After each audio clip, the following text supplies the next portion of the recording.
Gulliver's Travels by Jonathan Swift. Part 1. A Voyage to Lilliput. Chapter 1. The author gives some account of himself and family. His first inducements to travel. He is shipwrecked, and swims for his life. Gets safe on shore in the country of Lilliput, is made a prisoner, and carried up the country. My father had a small estate in Nottinghamshire. I was the third of 5 sons. He sent me to Emmanuel College in Cambridge at 14 years old, where I resided 3 years, and applied myself close to my studies, but the charge of maintaining me, although I had a very scanty allowance,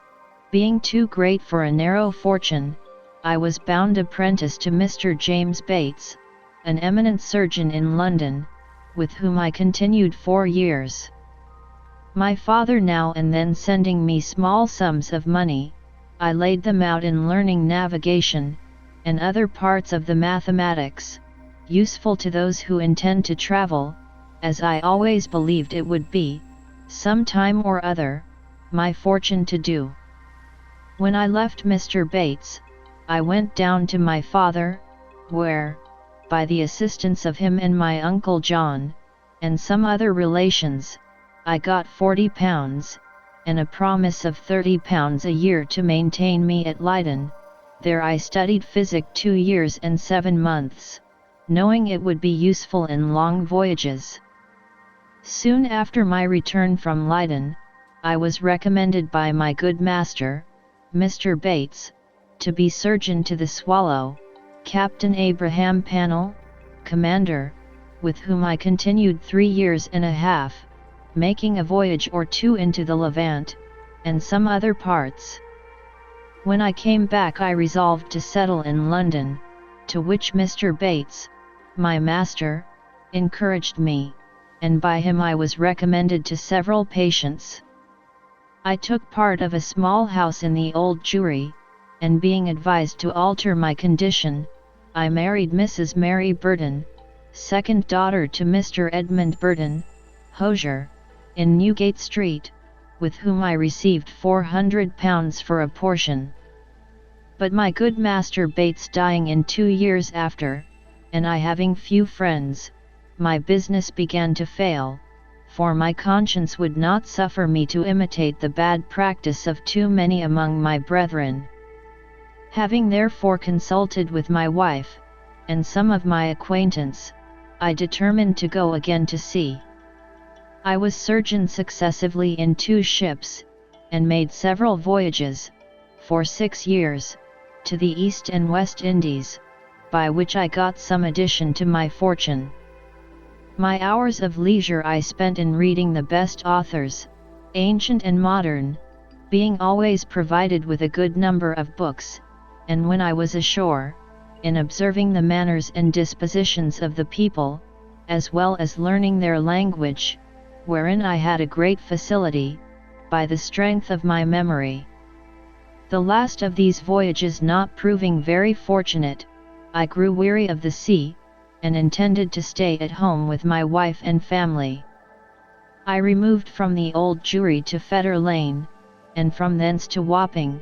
hoping to get business among the sailors, but it would not turn to account. After 3 years' expectation that things would mend, I accepted an advantageous offer from Captain William Pritchard, master of the Antelope, who was making a voyage to the South Sea. We set sail from Bristol, May 4, 1699, and our voyage was at first very prosperous. It would not be proper, for some reasons, to trouble the reader with the particulars of our adventures in those seas. Let it suffice to inform him, that in our passage from thence to the East Indies, we were driven by a violent storm to the northwest of Van Diemen's Land. By an observation, we found ourselves in the latitude of 30 degrees 2 minutes south. 12 of our crew were dead by immoderate labor and ill food, the rest were in a very weak condition. On the 5th of November, which was the beginning of summer in those parts, the weather being very hazy, the seamen spied a rock within half a cable's length of the ship, but the wind was so strong, that we were driven directly upon it, and immediately split. 6 of the crew, of whom I was one, having let down the boat into the sea, made a shift to get clear of the ship and the rock. We rowed, by my computation, about 3 leagues, till we were able to work no longer, being already spent with labor while we were in the ship. We therefore trusted ourselves to the mercy of the waves, and in about half an hour the boat was overset by a sudden flurry from the north. What became of my companions in the boat, as well as of those who escaped on the rock, or were left in the vessel, I cannot tell, but conclude they were all lost. For my own part, I swam as fortune directed me, and was pushed forward by wind and tide. I often let my legs drop, and could feel no bottom, but when I was almost gone, and able to struggle no longer, I found myself within my depth, and by this time the storm was much abated. The declivity was so small, that I walked near a mile before I got to the shore, which I conjectured was about 8 o'clock in the evening. I then advanced forward near half a mile,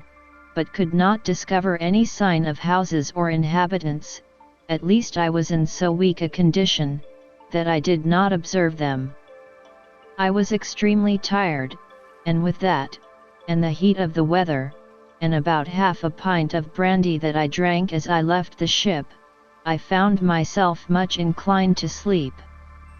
I lay down on the grass, which was very short and soft, where I slept sounder than ever I remembered to have done in my life, and, as I reckoned, about 9 hours, for when I awaked, it was just daylight. I attempted to rise, but was not able to stir, for, as I happened to lie on my back, I found my arms and legs were strongly fastened on each side to the ground, and my hair, which was long and thick, tied down in the same manner. I likewise felt several slender ligatures across my body, from my armpits to my thighs. I could only look upwards. The sun began to grow hot, and the light offended my eyes. I heard a confused noise about me, but in the posture I lay, could see nothing except the sky. In a little time I felt something alive moving on my left leg,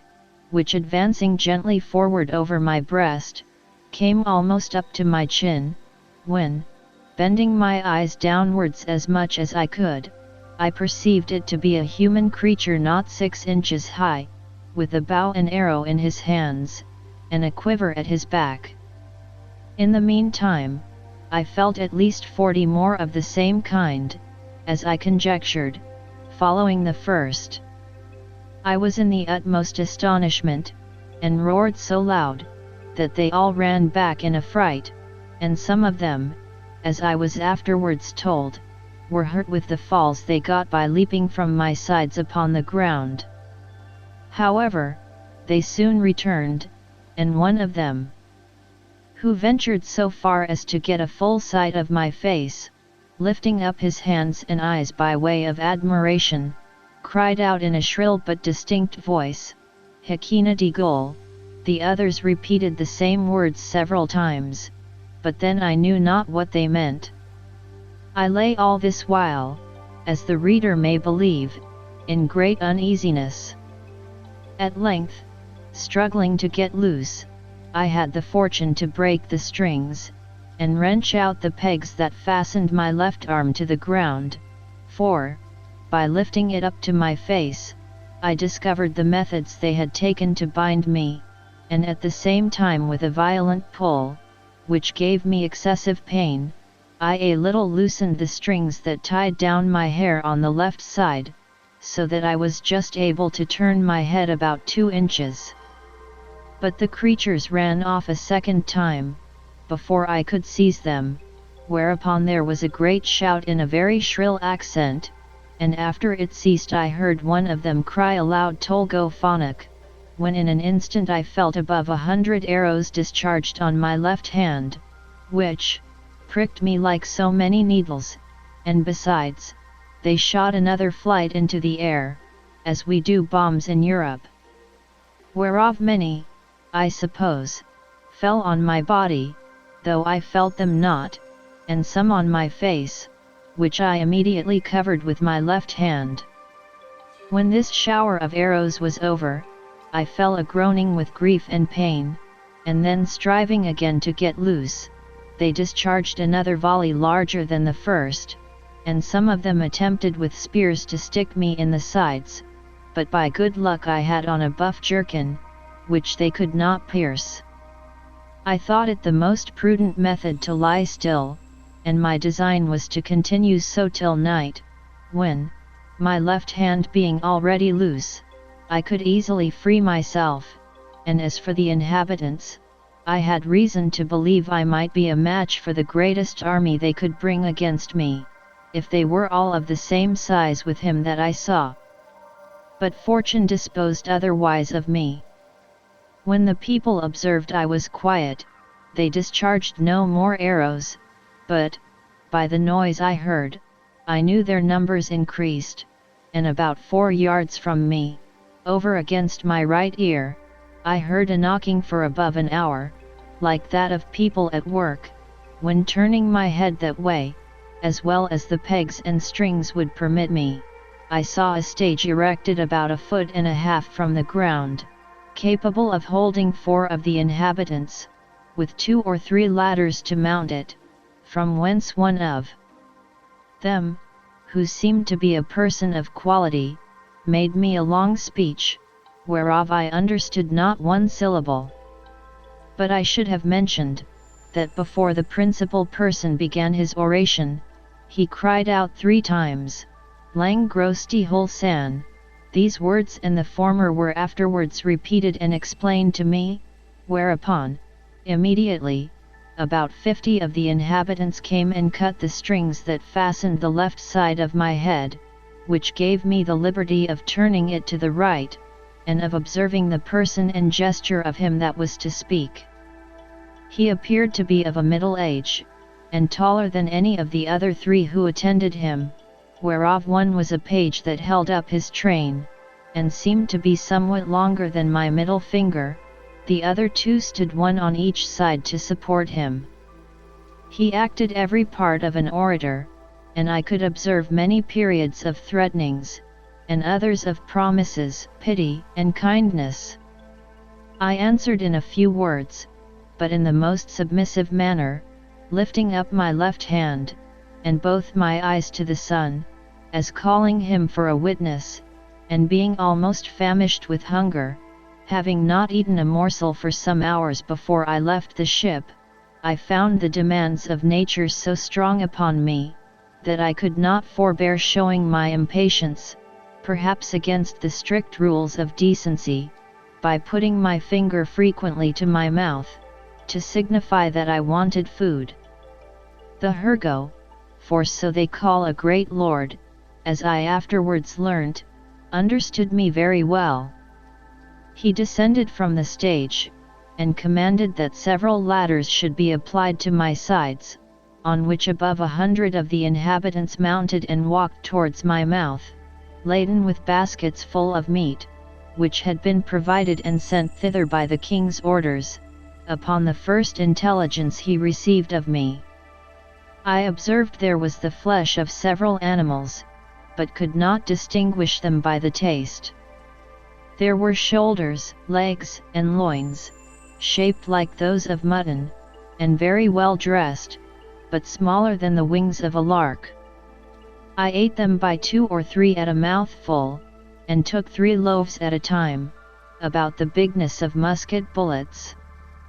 They supplied me as fast as they could, showing 1,000 marks of wonder and astonishment at my bulk and appetite.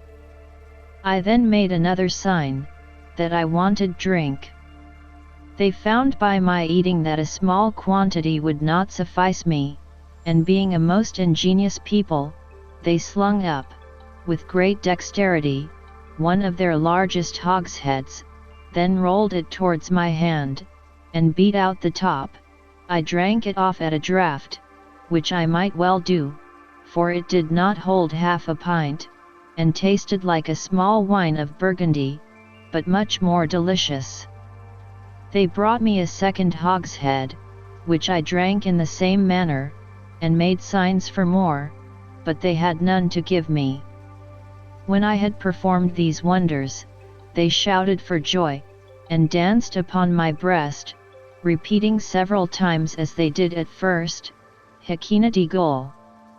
They made me a sign that I should throw down the 2 hogsheads, but first warning the people below to stand out of the way, crying aloud, Borich Mevola, and when they saw the vessels in the air, there was a universal shout of Hakina di Gol. I confess I was often tempted, while they were passing backwards and forwards on my body, to seize 40 or 50 of the first that came in my reach, and dash them against the ground. But the remembrance of what I had felt,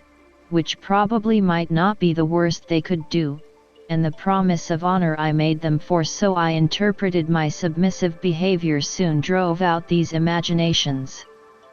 Besides, I now considered myself as bound by the laws of hospitality, to a people who had treated me with so much expense and magnificence. However, in my thoughts I could not sufficiently wonder at the intrepidity of these diminutive mortals, who durst venture to mount and walk upon my body,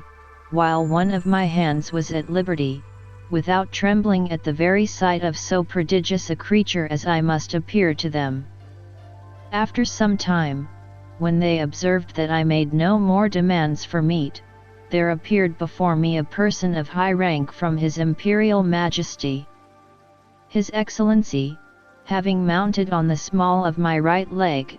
advanced forwards up to my face, with about a dozen of his retinue, and producing his credentials under the signet royal, which he applied close to my eyes, spoke about 10 minutes without any signs of anger,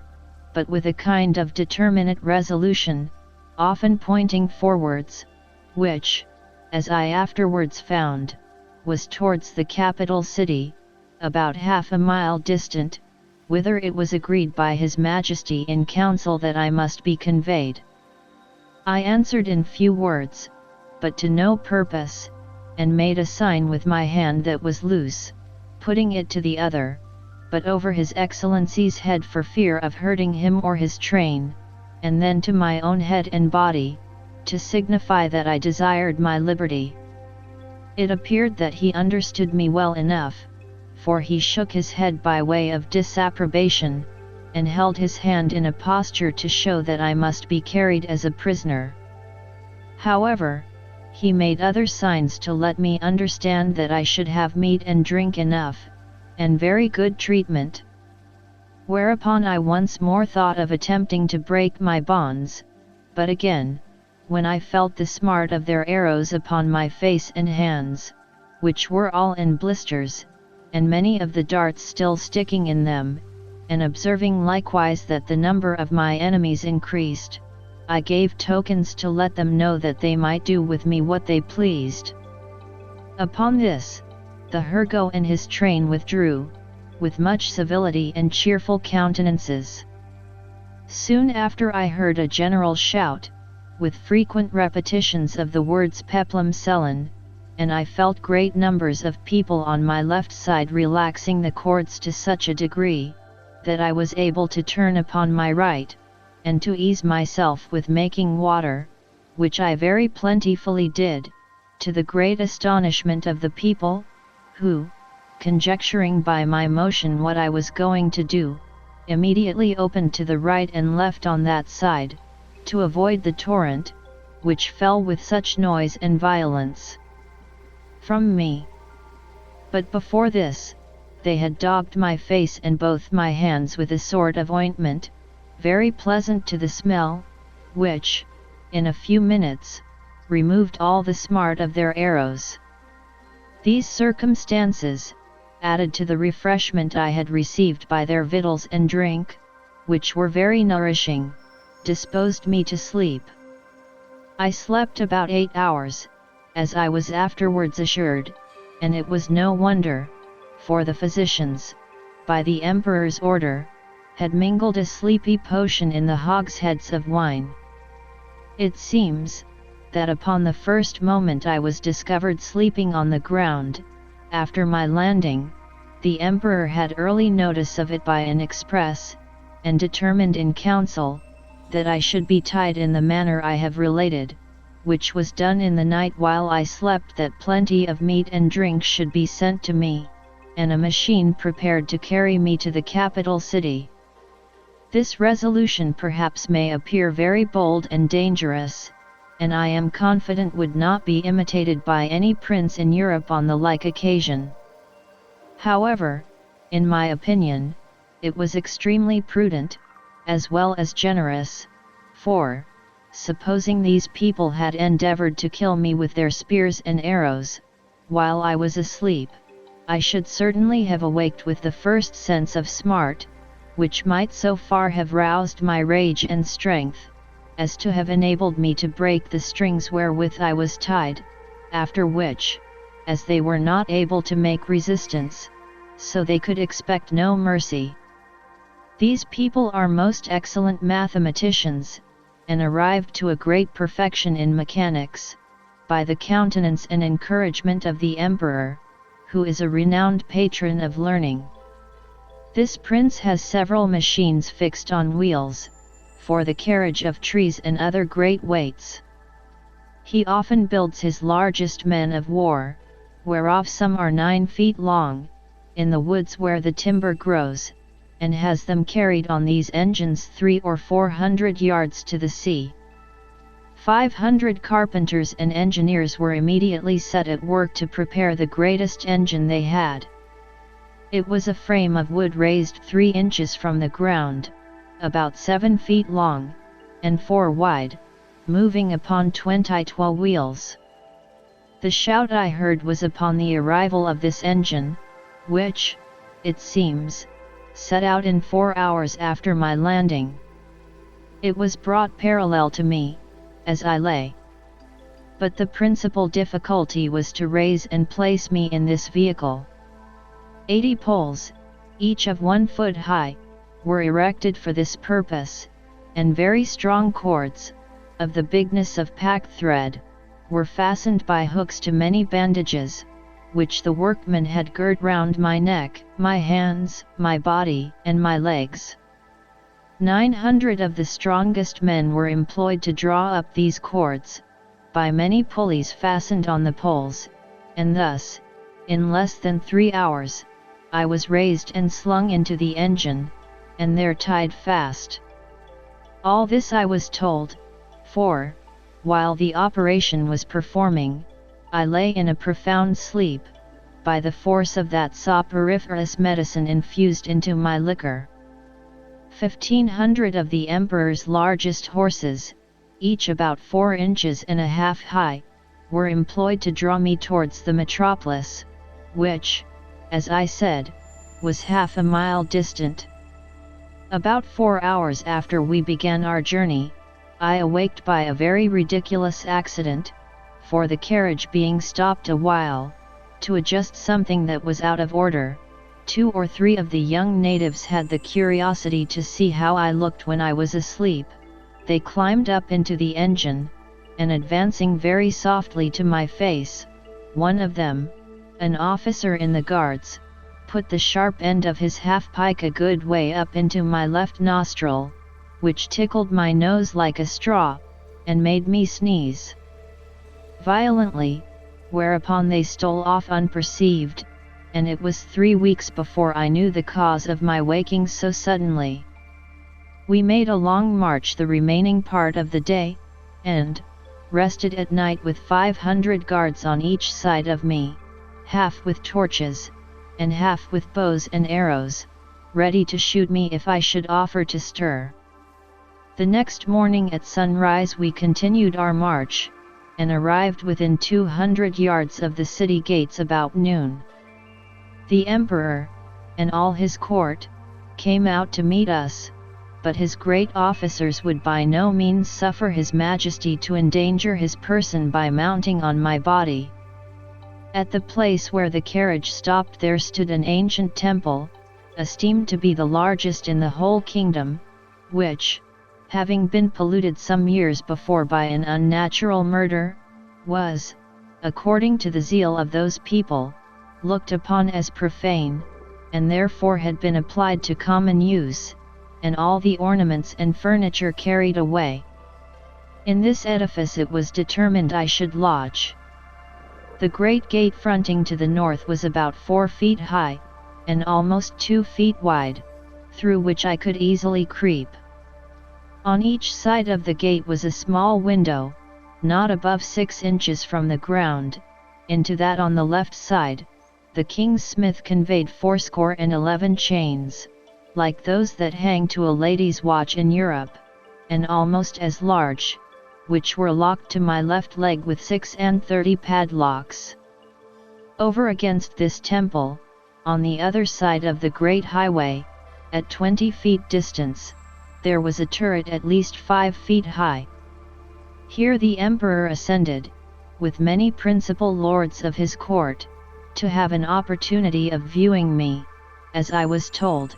for I could not see them. It was reckoned that above 100,000 inhabitants came out of the town upon the same errand, and, in spite of my guards, I believe there could not be fewer than 10,000 at several times, who mounted my body by the help of ladders. But a proclamation was soon issued, to forbid it upon pain of death. When the workmen found it was impossible for me to break loose, they cut all the strings that bound me, whereupon I rose up, with as melancholy a disposition as ever I had in my life. But the noise and astonishment of the people, at seeing me rise and walk, are not to be expressed. The chains that held my left leg were about 2 yards long, and gave me not only the liberty of walking backwards and forwards in a semicircle, but, being fixed within 4 inches of the gate, allowed me to creep in, and lie at my full length in the temple. Chapter 2. The Emperor of Lilliput, attended by several of the nobility, comes to see the author in his confinement. The Emperor's person and habit described. Learned men appointed to teach the author their language. He gains favor by his mild disposition. His pockets are searched, and his sword and pistols taken from him. When I found myself on my feet, I looked about me, and must confess I never beheld a more entertaining prospect. The country around appeared like a continued garden, and the enclosed fields, which were generally 40 feet square, resembled so many beds of flowers. These fields were intermingled with woods of half a stang, one and the tallest trees, as I could judge, appeared to be 7 feet high. I viewed the town on my left hand, which looked like the painted scene of a city in a theatre. I had been for some hours extremely pressed by the necessities of nature, which was no wonder, it being almost 2 days since I had last disburdened myself. I was under great difficulties between urgency and shame. The best expedient I could think of, was to creep into my house, which I accordingly did, and shutting the gate after me, I went as far as the length of my chain would suffer, and discharged my body of that uneasy load. But this was the only time I was ever guilty of so uncleanly an action, for which I cannot but hope the candid reader will give some allowance, after he has maturely and impartially considered my case, and the distress I was in. From this time my constant practice was, as soon as I rose, to perform that business in open air, at the full extent of my chain, and due care was taken every morning before company came, that the offensive matter should be carried off in wheelbarrows, by 2 servants appointed for that purpose.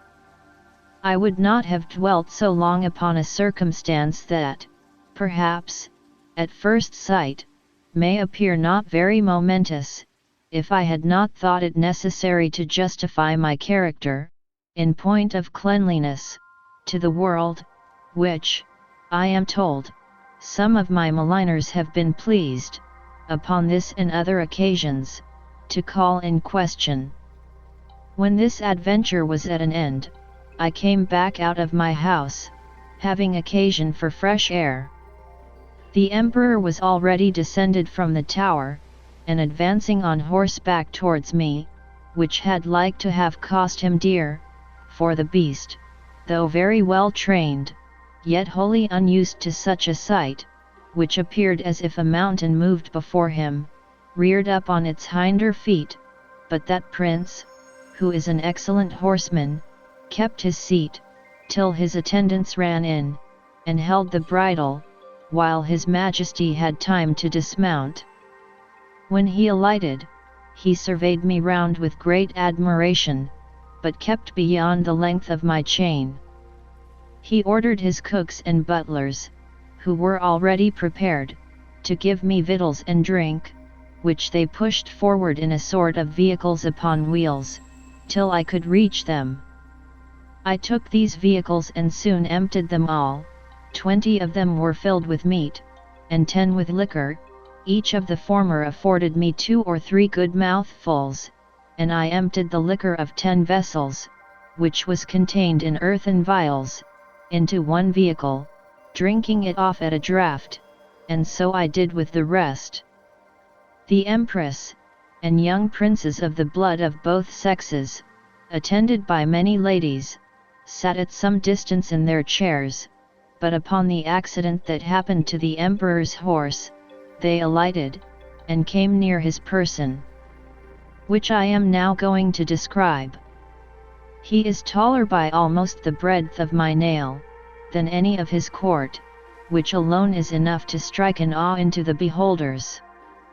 His features are strong and masculine, with an Austrian lip and arched nose, his complexion olive, his countenance erect, his body and limbs well proportioned, all his motions graceful, and his deportment majestic. He was then past his prime, being 28 years and 3/4 old, of which he had reigned about 7 in great felicity, and generally victorious. For the better convenience of beholding him, I lay on my side, so that my face was parallel to his, and he stood but 3 yards off. However, I have had him since many times in my hand, and therefore cannot be deceived in the description. His dress was very plain and simple, and the fashion of it between the Asiatic and the European,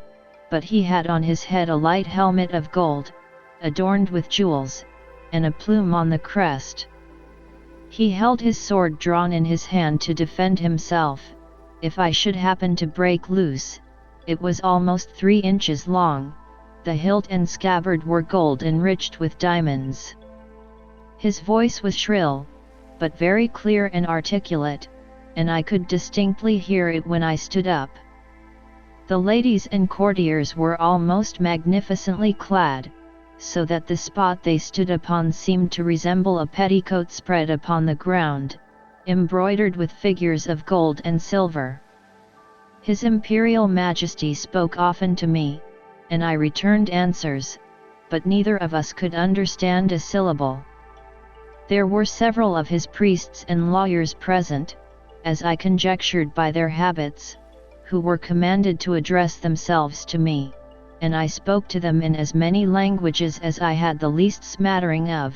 which were High and Low Dutch, Latin, French, Spanish, Italian, and lingua franca, but all to no purpose. After about 2 hours the court retired, and I was left with a strong guard, to prevent the impertinence, and probably the malice of the rabble, who were very impatient to crowd about me as near as they durst, and some of them had the impudence to shoot their arrows at me, as I sat on the ground by the door of my house, whereof one very narrowly missed my left eye. But the colonel ordered 6 of the ringleaders to be seized, and thought no punishment so proper as to deliver them bound into my hands, which some of his soldiers accordingly did, pushing them forward with the butt ends of their pikes into my reach. I took them all in my right hand, put 5 of them into my coat pocket, and as to the 6th, I made a countenance as if I would eat him alive. The poor man squalled terribly, and the colonel and his officers were in much pain, especially when they saw me take out my penknife, but I soon put them out of fear, for, looking mildly, and immediately cutting the strings he was bound with, I set him gently on the ground, and away he ran. I treated the rest in the same manner, taking them one by one out of my pocket, and I observed both the soldiers and people were highly delighted at this mark of my clemency, which was represented very much to my advantage at court. Towards night I got with some difficulty into my house, where I lay on the ground, and continued to do so about a fortnight, during which time, the emperor gave orders to have a bed prepared for me. 600 beds of the common measure were brought in carriages, and worked up in my house. 150 of their beds, sewn together, made up the breadth and length, and these were 4 double, which, however, kept me but very indifferently from the hardness of the floor, that was of smooth stone. By the same computation, they provided me with sheets, blankets, and coverlets, tolerable enough for one who had been so long inured to hardships. As the news of my arrival spread through the kingdom, it brought prodigious numbers of rich, idle, and curious people to see me, so that the villages were almost emptied, and great neglect of tillage and household affairs must have ensued, if His Imperial Majesty had not provided, by several proclamations and orders of state, against this inconveniency. He directed that those who had already beheld me should return home, and not presume to come within 50 yards of my house, without license from the court, whereby the secretaries of state got considerable fees. In the meantime the emperor held frequent councils, to debate what course should be taken with me, and I was afterwards assured by a particular friend, a person of great quality, who was as much in the secret as any, that the court was under many difficulties concerning me. They apprehended my breaking loose, that my diet would be very expensive, and might cause a famine. Sometimes they determined to starve me, or at least to shoot me in the face and hands with poisoned arrows, which would soon dispatch me, but again they considered, that the stench of so large a carcass might produce a plague in the metropolis, and probably spread through the whole kingdom. In the midst of these consultations, several officers of the army went to the door of the great council chamber, and 2 of them being admitted, gave an account of my behavior to the 6 criminals above mentioned, which made so favorable an impression in the breast of His Majesty and the whole board, in my behalf, that an imperial commission was issued out, obliging all the villages, 900 yards round the city, to deliver in every morning 6 beeves, 40 sheep, and other victuals for my sustenance, together with a proportionable quantity of bread and wine and other liquors, for the due payment of which, His Majesty gave assignments upon his treasury, for this prince lives chiefly upon his own domains, seldom, except upon great occasions, raising any subsidies upon his subjects, who are bound to attend him in his wars at their own expense. An establishment was also made of 600 persons to be my domestics, who had board wages allowed for their maintenance, and tents built for them very conveniently on each side of my door. It was likewise ordered, that 300 tailors should make me a suit of clothes, after the fashion of the country, that 6 of His Majesty's greatest scholars should be employed to instruct me in their language, and lastly, that the emperor's horses, and those of the nobility and troops of guards, should be frequently exercised in my sight, to accustom themselves to me. All these orders were duly put in execution, and in about 3 weeks I made a great progress in learning their language, during which time the emperor frequently honored me with his visits, and was pleased to assist my masters in teaching me. We began already to converse together in some sort, and the first words I learnt, were to express my desire that he would please give me my liberty, which I every day repeated on my knees. His answer, as I could comprehend it, was, that this must be a work of time,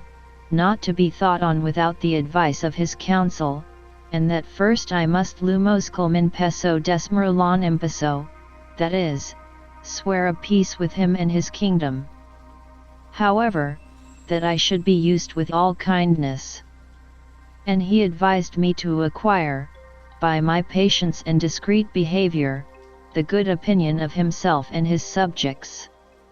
He desired I would not take it ill, if he gave orders to certain proper officers to search me, for probably I might carry about me several weapons, which must needs be dangerous things, if they answered the bulk of so prodigious a person. I said, His Majesty should be satisfied, for I was ready to strip myself, and turn up my pockets before him.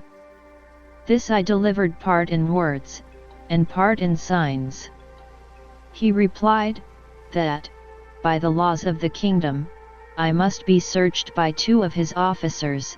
that he knew this could not be done without my consent and assistance, and he had so good an opinion of my generosity and justice, as to trust their persons in my hands, that whatever they took from me, should be returned when I left the country, or paid for at the rate which I would set upon them. I took up the 2 officers in my hands, put them first into my coat pockets, and then into every other pocket about me, except my 2 fobs, and another secret pocket, which I had no mind should be searched, wherein I had some little necessaries that were of no consequence to any but myself. In one of my fobs there was a silver watch, and in the other a small quantity of gold in a purse. These gentlemen, having pen, ink, and paper about them, made an exact inventory of everything they saw, and when they had done, desired I would set them down, that they might deliver it to the emperor. This inventory I afterwards translated into English, and is, word for word, as follows. Imprimis, in the right coat pocket of the great man Mountain, for so I interpret the words quinbus flustrin. After the strictest search, we found only one great piece of coarse cloth, large enough to be a footcloth for your Majesty's chief room of state. In the left pocket we saw a huge silver chest, with a cover of the same metal, which we, the searchers, were not able to lift. We desired it should be opened, and one of us stepping into it, found himself up to the mid-leg in a sort of dust, some part whereof flying up to our faces set us both a-sneezing for several times together. In his right waistcoat pocket we found a prodigious bundle of white thin substances, folded one over another, about the bigness of 3 men, tied with a strong cable, and marked with black figures, which we humbly conceive to be writings, every letter almost half as large as the palm of our hands. In the left there was a sort of engine, from the back of which were extended 20 long poles, resembling the palisades before your Majesty's court, wherewith we conjecture the man Mountain combs his head, for we did not always trouble him with questions, because we found it a great difficulty to make him understand us. In the large pocket, on the right side of his middle cover, so I translate the word ranfulo, by which they meant my breeches, we saw a hollow pillar of iron, about the length of a man, fastened to a strong piece of timber larger than the pillar, and upon one side of the pillar were huge pieces of iron sticking out, cut into strange figures, which we know not what to make of. In the left pocket, another engine of the same kind. In the smaller pocket on the right side, were several round flat pieces of white and red metal, of different bulk. Some of the white, which seemed to be silver, were so large and heavy, that my comrade and I could hardly lift them. In the left pocket were two black pillars irregularly shaped. We could not, without difficulty, reach the top of them, as we stood at the bottom of his pocket. One of them was covered, and seemed all of a piece, but at the upper end of the other there appeared a white round substance, about twice the bigness of our heads. Within each of these was enclosed a prodigious plate of steel, which, by our orders, we obliged him to show us, because we apprehended they might be dangerous engines. He took them out of their cases, and told us, that in his own country his practice was to shave his beard with one of these, and cut his meat with the other. There were two pockets which we could not enter. These he called his fobs. They were two large slits cut into the top of his middle cover, but squeezed close by the pressure of his belly. Out of the right fob hung a great silver chain, with a wonderful kind of engine at the bottom. We directed him to draw out whatever was at the end of that chain, which appeared to be a globe, half silver and half of some transparent metal, for, on the transparent side, we saw certain strange figures circularly drawn, and thought we could touch them, till we found our fingers stopped by the lucid substance. He put this engine into our ears, which made an incessant noise, like that of a water mill, and we conjecture it is either some unknown animal, or the god that he worships, but we are more inclined to the latter opinion, because he assured us, if we understood him right, for he expressed himself very imperfectly, that he seldom did anything without consulting it. He called it his oracle, and said, it pointed out the time for every action of his life. From the left fob he took out a net almost large enough for a fisherman, but contrived to open and shut like a purse, and served him for the same use. We found therein several massy pieces of yellow metal, which, if they be real gold, must be of immense value. Having thus, in obedience to your Majesty's commands, diligently searched all his pockets, we observed a girdle about his waist made of the hide of some prodigious animal, from which, on the left side, hung a sword of the length of 5 men, and on the right, a bag or pouch divided into 2 cells, each cell capable of holding 3 of your Majesty's subjects.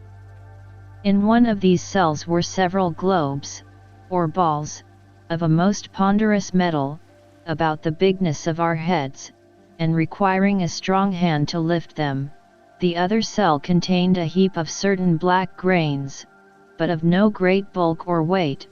for we could hold above 50 of them in the palms of our hands. This is an exact inventory of what we found about the body of the man Mountain, who used us with great civility, and due respect to your Majesty's commission. Signed and sealed on the 4th day of the 89th moon of your Majesty's auspicious reign.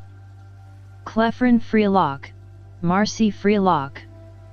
When this inventory was read over to the Emperor, he directed me, although in very gentle terms, to deliver up the several particulars. He first called for my scimitar, which I took out, scabbard and all. In the meantime he ordered 3,000 of his choicest troops, who then attended him, to surround me at a distance, with their bows and arrows just ready to discharge, but I did not observe it, for mine eyes were wholly fixed upon his Majesty.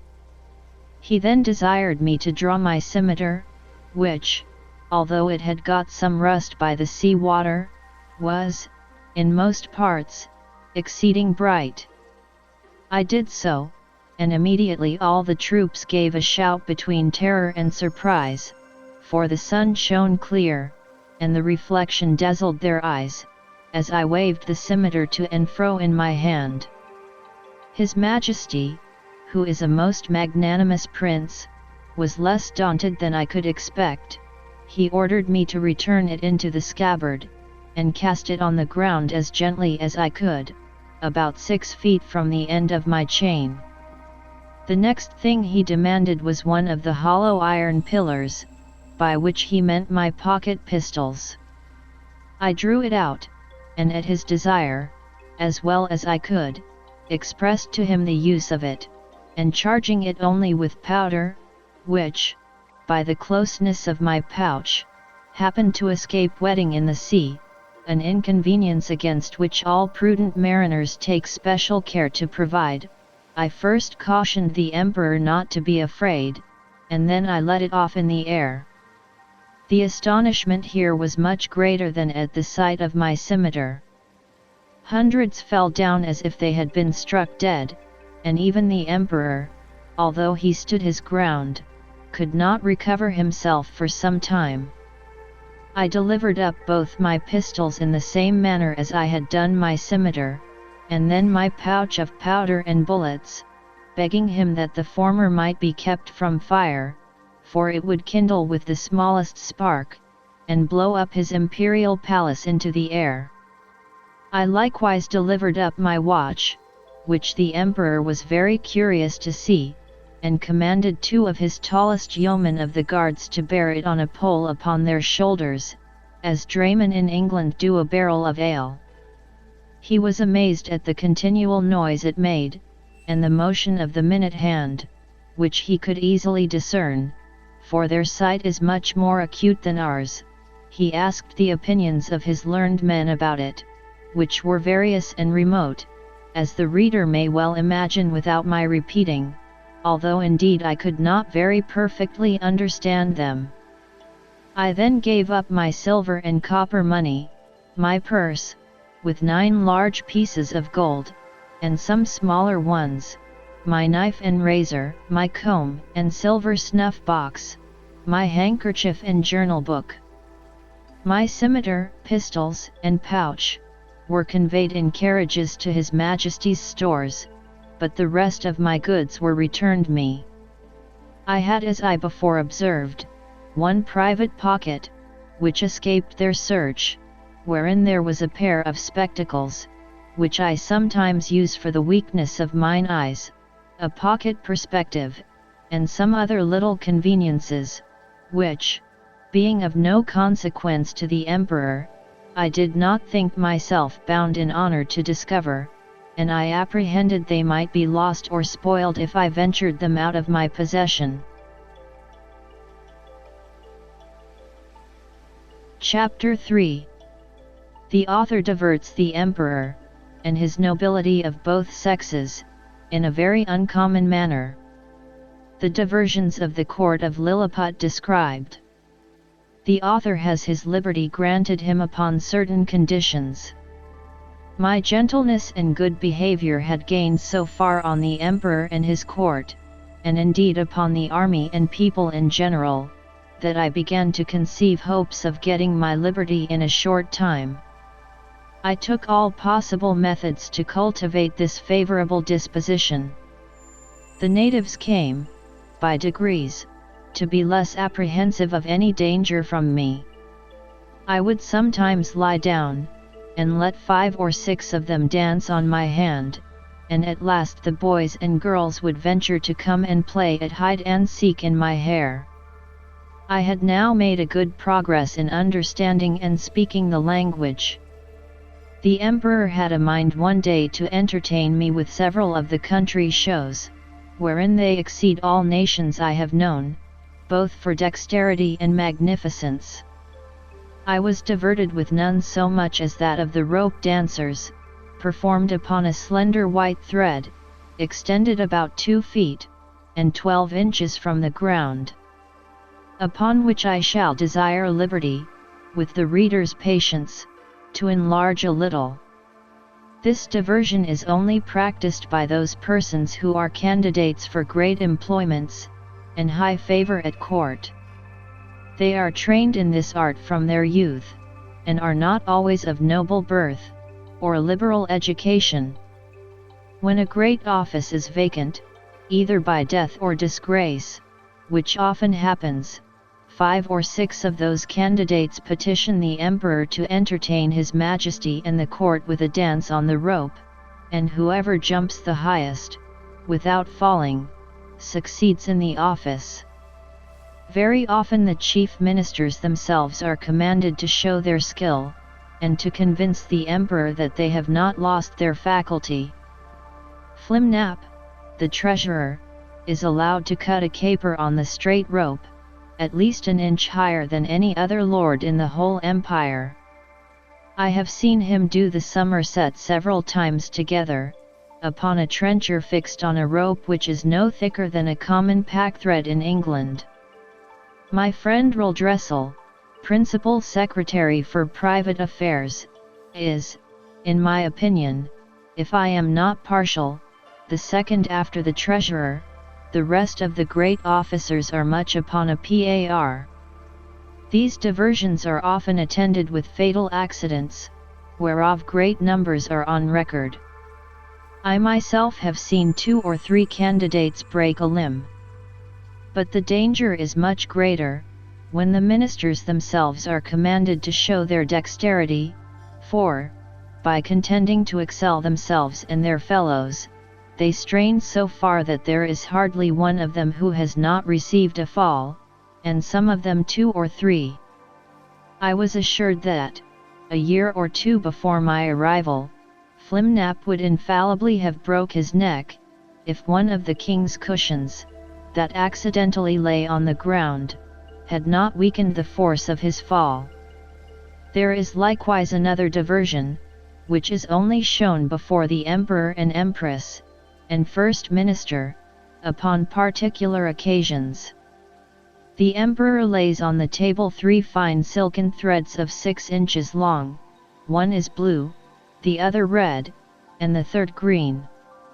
These threads are proposed as prizes for those persons whom the emperor has a mind to distinguish by a peculiar mark of his favor. The ceremony is performed in His Majesty's great chamber of state, where the candidates are to undergo a trial of dexterity very different from the former, and such as I have not observed the least resemblance of in any other country of the New or Old World. The emperor holds a stick in his hands, both ends parallel to the horizon, while the candidates advancing, one by one, sometimes leap over the stick, sometimes creep under it, backward and forward, several times, according as the stick is advanced or depressed. Sometimes the emperor holds one end of the stick, and his first minister the other, sometimes the minister has it entirely to himself. Whoever performs his part with most agility, and holds out the longest in leaping and creeping, is rewarded with the blue-colored silk, the red is given to the next, and the green to the third, which they all wear girt twice round about the middle, and you see few great persons about this court who are not adorned with one of these girdles. The horses of the army, and those of the royal stables, having been daily led before me, were no longer shy, but would come up to my very feet without starting. The riders would leap them over my hand, as I held it on the ground, and one of the emperor's huntsmen, upon a large courser, took my foot, shoe, and all, which was indeed a prodigious leap. I had the good fortune to divert the emperor one day after a very extraordinary manner. I desired he would order several sticks of 2 feet high, and the thickness of an ordinary cane, to be brought me, whereupon His Majesty commanded the master of his woods to give directions accordingly, and the next morning 6 woodmen arrived with as many carriages, drawn by 8 horses to each. I took 9 of these sticks, and fixing them firmly in the ground in a quadrangular figure, 2.5 feet square, I took 4 other sticks, and tied them parallel at each corner, about 2 feet from the ground. Then I fastened my handkerchief to the 9 sticks that stood erect, and extended it on all sides, till it was tight as the top of a drum, and the 4 parallel sticks, rising about 5 inches higher than the handkerchief, served as ledges on each side. When I had finished my work, I desired the emperor to let a troop of his best horses, 24 in number, come and exercise upon this plain. His Majesty approved of the proposal, and I took them up, one by one, in my hands, ready mounted and armed, with the proper officers to exercise them. As soon as they got into order, they divided into 2 parties, performed mock skirmishes, discharged blunt arrows, drew their swords, fled and pursued, attacked and retired, and in short discovered the best military discipline I ever beheld. The parallel sticks secured them and their horses from falling over the stage, and the emperor was so much delighted, that he ordered this entertainment to be repeated several days, and once was pleased to be lifted up and give the word of command, and with great difficulty persuaded even the empress herself to let me hold her in her close chair within 2 yards of the stage, when she was able to take a full view of the whole performance. It was my good fortune, that no ill accident happened in these entertainments. Only once a fiery horse, that belonged to one of the captains, pawing with his hoof, struck a hole in my handkerchief, and his foot slipping, he overthrew his rider and himself, but I immediately relieved them both, and covering the hole with one hand, I set down the troop with the other, in the same manner as I took them up. The horse that fell was strained in the left shoulder, but the rider got no hurt, and I repaired my handkerchief as well as I could. However, I would not trust to the strength of it any more, in such dangerous enterprises. About 2 or 3 days before I was set at liberty, as I was entertaining the court with this kind of feat, there arrived an express to inform His Majesty, that some of his subjects, riding near the place where I was first taken up,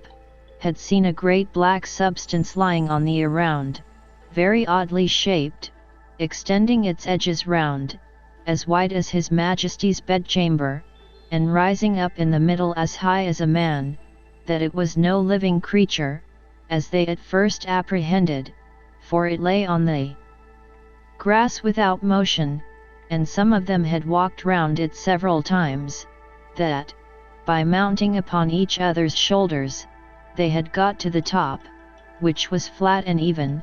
and, stamping upon it, they found that it was hollow within, that they humbly conceived it might be something belonging to the man-mountain, and if His Majesty pleased, they would undertake to bring it with only 5 horses. I presently knew what they meant, and was glad at heart to receive this intelligence.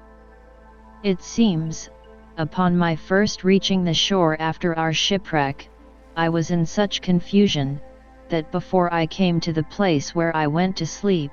my hat, which I had fastened with a string to my head while I was rowing,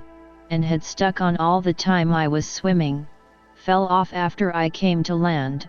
the string, as I conjecture, breaking by some accident, which I never observed,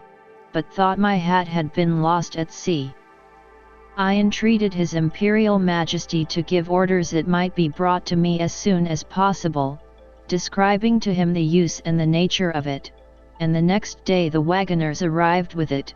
but not in a very good condition. They had bored 2 holes in the brim, within 1.5 inches of the edge, and fastened 2 hooks in the holes. These hooks were tied by a long cord to the harness, and thus my hat was dragged along for above half an English mile, but, the ground in that country being extremely smooth and level, it received less damage than I expected. 2 days after this adventure, the emperor, having ordered that part of his army which quarters in and about his metropolis, to be in readiness, took a fancy of diverting himself in a very singular manner. He desired I would stand like a colossus, with my legs as far asunder as I conveniently could. He then commanded his general, who was an old experienced leader, and a great patron of mine, to draw up the troops in close order, and march them under me, the foot by 24 abreast, and the horse by 16, with drums beating, colours flying, and pikes advanced. This body consisted of 3,000 foot, and 1,000 horse. His Majesty gave orders, upon pain of death, that every soldier in his march should observe the strictest decency with regard to my person, which however could not prevent some of the younger officers from turning up their eyes as they passed under me, and, to confess the truth, my breeches were at that time in so ill a condition, that they afforded some opportunities for laughter and admiration. I had sent so many memorials and petitions for my liberty, that His Majesty at length mentioned the matter, first in the cabinet, and then in a full council, where it was opposed by none, except Skyrish Balgolam, who was pleased, without any provocation, to be my mortal enemy. But it was carried against him by the whole board, and confirmed by the emperor. That minister was Galbot, or admiral of the realm, very much in his master's confidence, and a person well versed in affairs, but of a morose and sour complexion. However, he was at length persuaded to comply, but prevailed that the articles and conditions upon which I should be set free, and to which I must swear, should be drawn up by himself. These articles were brought to me by Skyrish Balgolam in person, attended by 2 under-secretaries, and several persons of distinction. After they were read, I was demanded to swear to the performance of them, first in the manner of my own country, and afterwards in the method prescribed by their laws, which was, to hold my right foot in my left hand, and to place the middle finger of my right hand on the crown of my head, and my thumb on the tip of my right ear. But because the reader may be curious to have some idea of the style and manner of expression peculiar to that people, as well as to know the article upon which I recovered my liberty, I have made a translation of the whole instrument, word for word, as near as I was able, which I here offer to the public. Galbasto Momram Evlame Gerdiloshafen Moli Olik U, most mighty Emperor of Lilliput, delight and terror of the universe, whose dominions extend 5,000 trugs, about 12 miles in circumference, to the extremities of the globe, monarch of all monarchs, taller than the sons of men, whose feet press down to the center, and whose head strikes against the sun, at whose nod the princes of the earth shake their knees, pleasant as the spring, comfortable as the summer, fruitful as autumn, dreadful as winter, His most sublime Majesty proposes to the Man Mountain, lately arrived at our celestial dominions, the following articles, which, by a solemn oath, he shall be obliged to perform. 1. The Man Mountain shall not depart from our dominions, without our license under our great seal. 2. He shall not presume to come into our metropolis, without our express order, at which time, the inhabitants shall have 2 hours warning to keep within doors. 3. The said Man Mountain shall confine his walks to our principal high roads, and not offer to walk, or lie down, in a meadow or field of corn. 4. As he walks the said roads, he shall take the utmost care not to trample upon the bodies of any of our loving subjects, their horses or carriages, nor take any of our subjects into his hands without their own consent. 5. If an express requires extraordinary dispatch, the man-mountain shall be obliged to carry, in his pocket, the messenger and horse a 6 days' journey, once in every moon, and return the said messenger back, if so required, safe to our imperial presence. 6. He shall be our ally against our enemies in the island of Blefusco, and do his utmost to destroy their fleet, which is now preparing to invade us. 7. That the said man-mountain shall, at his times of leisure,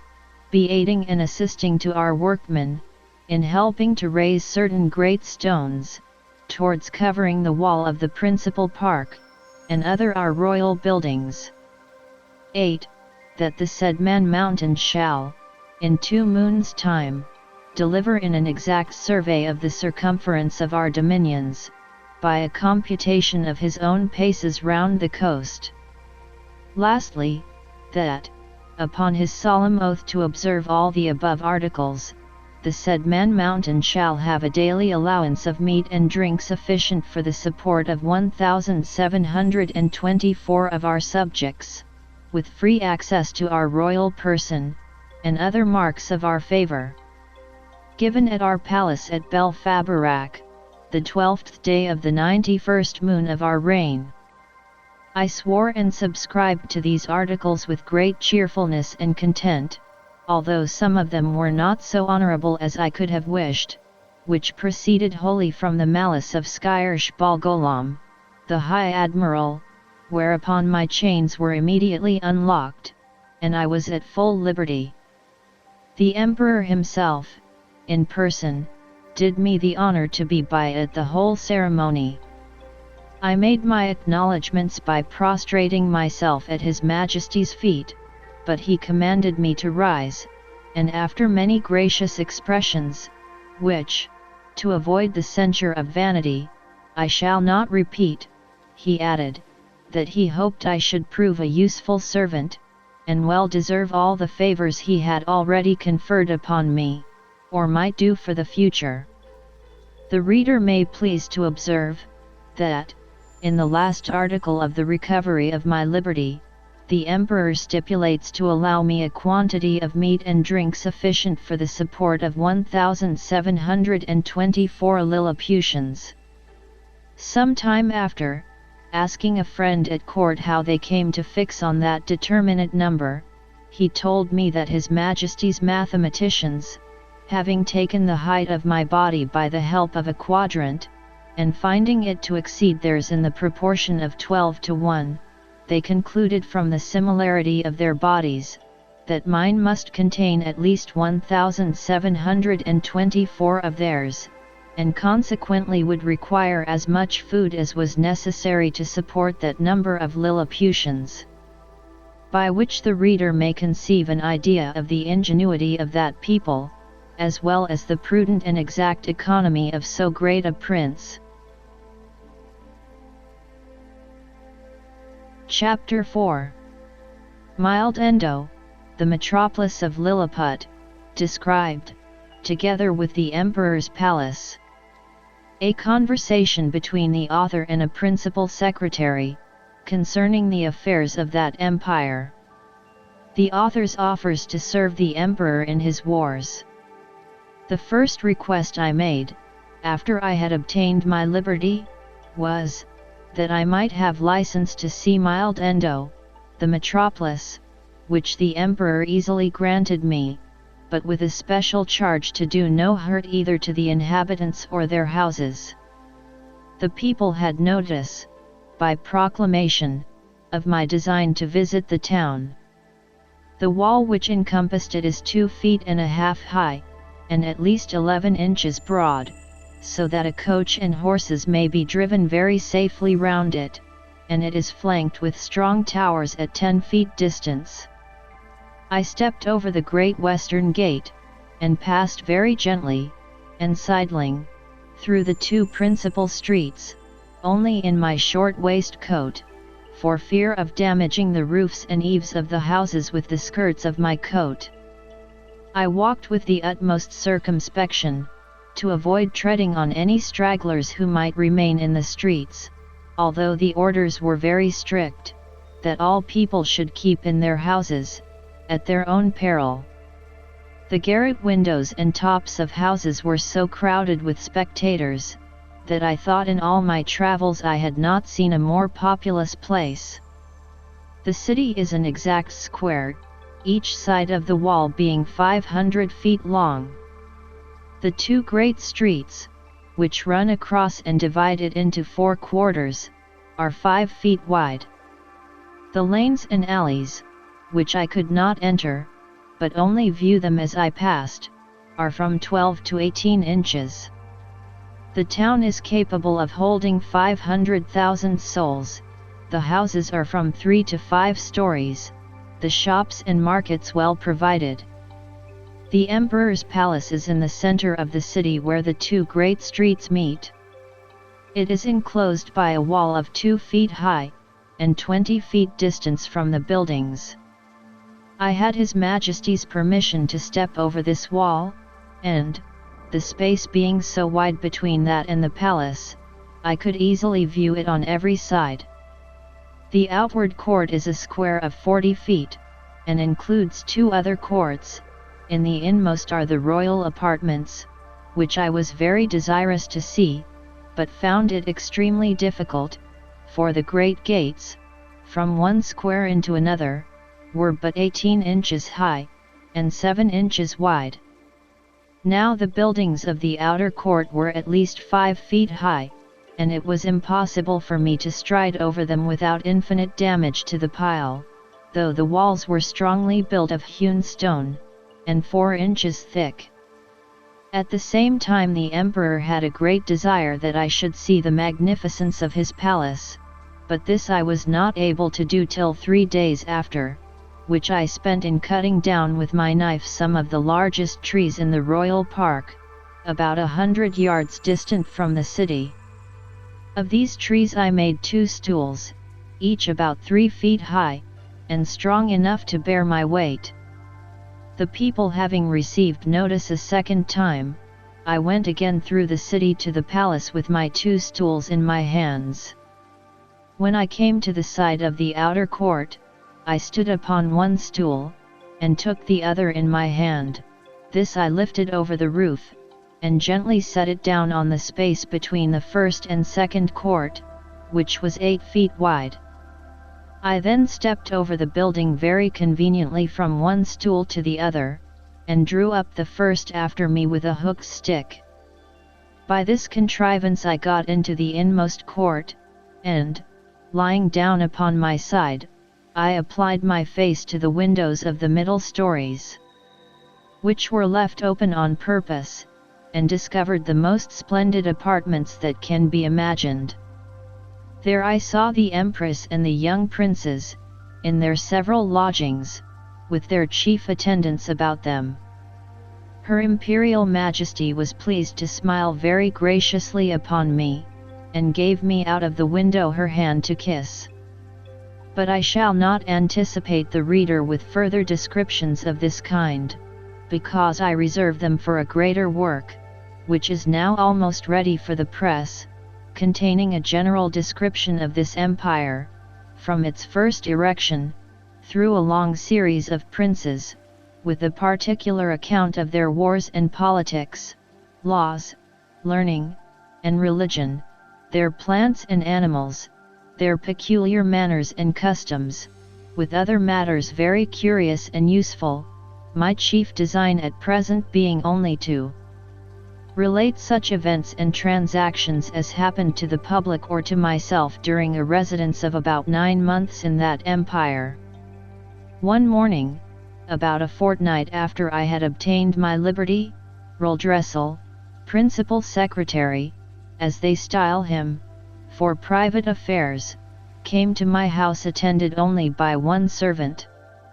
He ordered his coach to wait at a distance, and desired I would give him an hour's audience, which I readily consented to, on account of his quality and personal merits, as well as of the many good offices he had done me during my solicitations at court. I offered to lie down that he might the more conveniently reach my ear, but he chose rather to let me hold him in my hand during our conversation, He began with compliments on my liberty, said he might pretend to some merit in it, but, however, added, that if it had not been for the present situation of things at court, perhaps I might not have obtained it so soon. For, said he,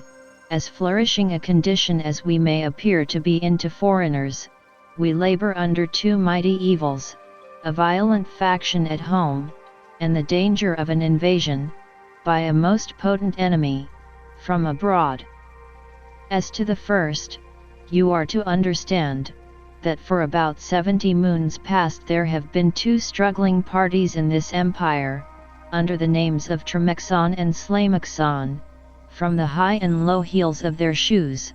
by which they distinguish themselves. It is alleged, indeed, that the high heels are most agreeable to our ancient constitution,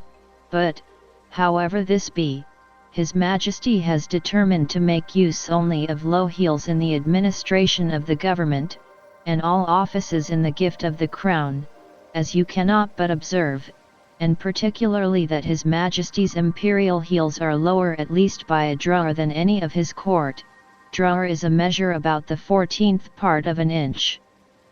The animosities between these two parties run so high, that they will neither eat, nor drink, nor talk with each other.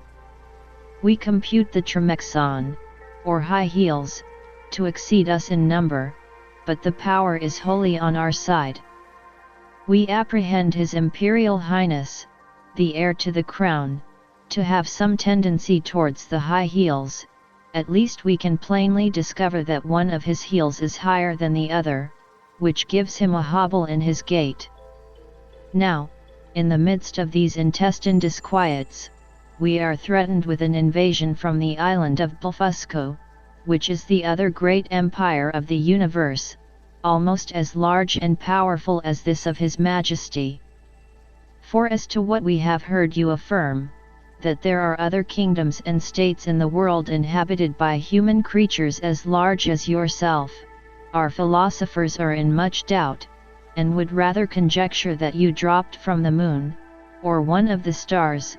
because it is certain, that 100 mortals of your bulk would in a short time destroy all the fruits and cattle of His Majesty's dominions. Besides, our histories of 6,000 moons make no mention of any other regions than the two great empires of Lilliput and Blefusco, which two mighty powers have, as I was going to tell you, been engaged in a most obstinate war for 36 moons past. It began upon the following occasion. It is allowed on all hands, that the primitive way of breaking eggs, before we eat them, was upon the larger end, but His present Majesty's grandfather, while he was a boy, going to eat an egg, and breaking it according to the ancient practice, happened to cut one of his fingers. Whereupon the emperor his father published an edict, commanding all his subjects, upon great penalties, to break the smaller end of their eggs.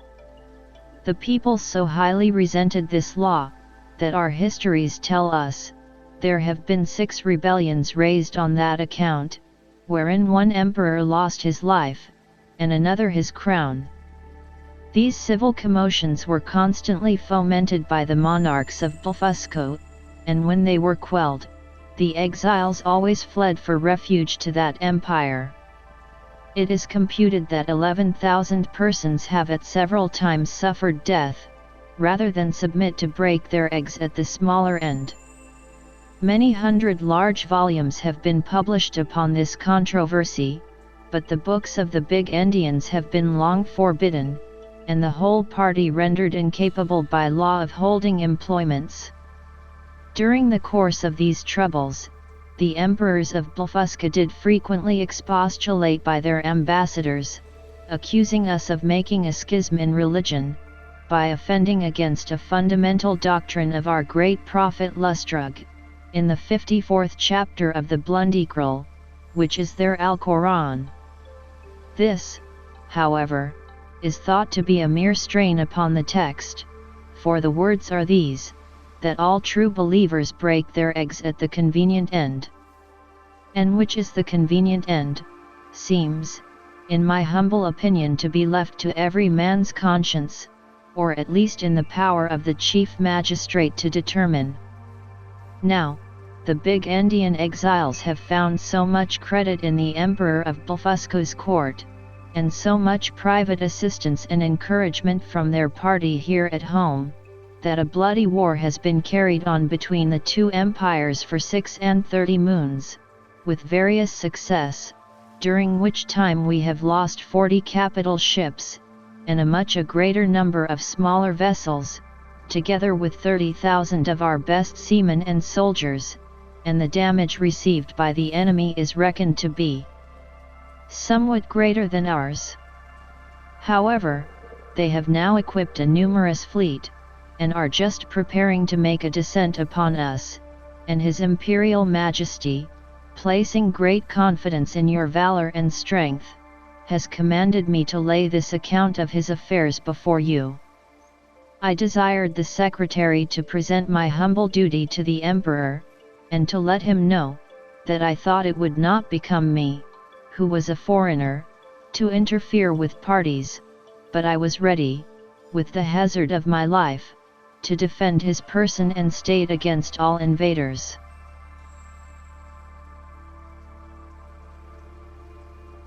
Chapter 5. The author, by an extraordinary stratagem, prevents an invasion. A high title of honor is conferred upon him. Ambassadors arrive from the Emperor of Blefuscu, and sue for peace. The Empress's apartment on fire by an accident, the author instrumental in saving the rest of the palace. The Empire of Blefuscu is an island situated to the northeast of Lilliput, from which it is parted only by a channel of 800 yards wide. I had not yet seen it, and upon this notice of an intended invasion, I avoided appearing on that side of the coast, for fear of being discovered, by some of the enemy's ships, who had received no intelligence of me, all intercourse between the two empires having been strictly forbidden during the war, upon pain of death, and an embargo laid by our Emperor upon all vessels whatsoever. I communicated to His Majesty a project I had formed of seizing the enemy's whole fleet, which, as our scouts assured us, lay at anchor in the harbour, ready to sail with the first fair wind. I consulted the most experienced seamen upon the depth of the channel, which they had often plumbed, who told me, that in the middle, at high water, it was 70 glumgluffs deep,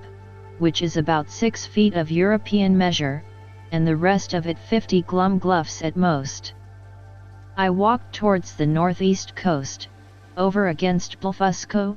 where, lying down behind a hillock, I took out my small perspective glass, and viewed the enemy's fleet at anchor, consisting of about 50 men of war, and a great number of transports. I then came back to my house, and gave orders,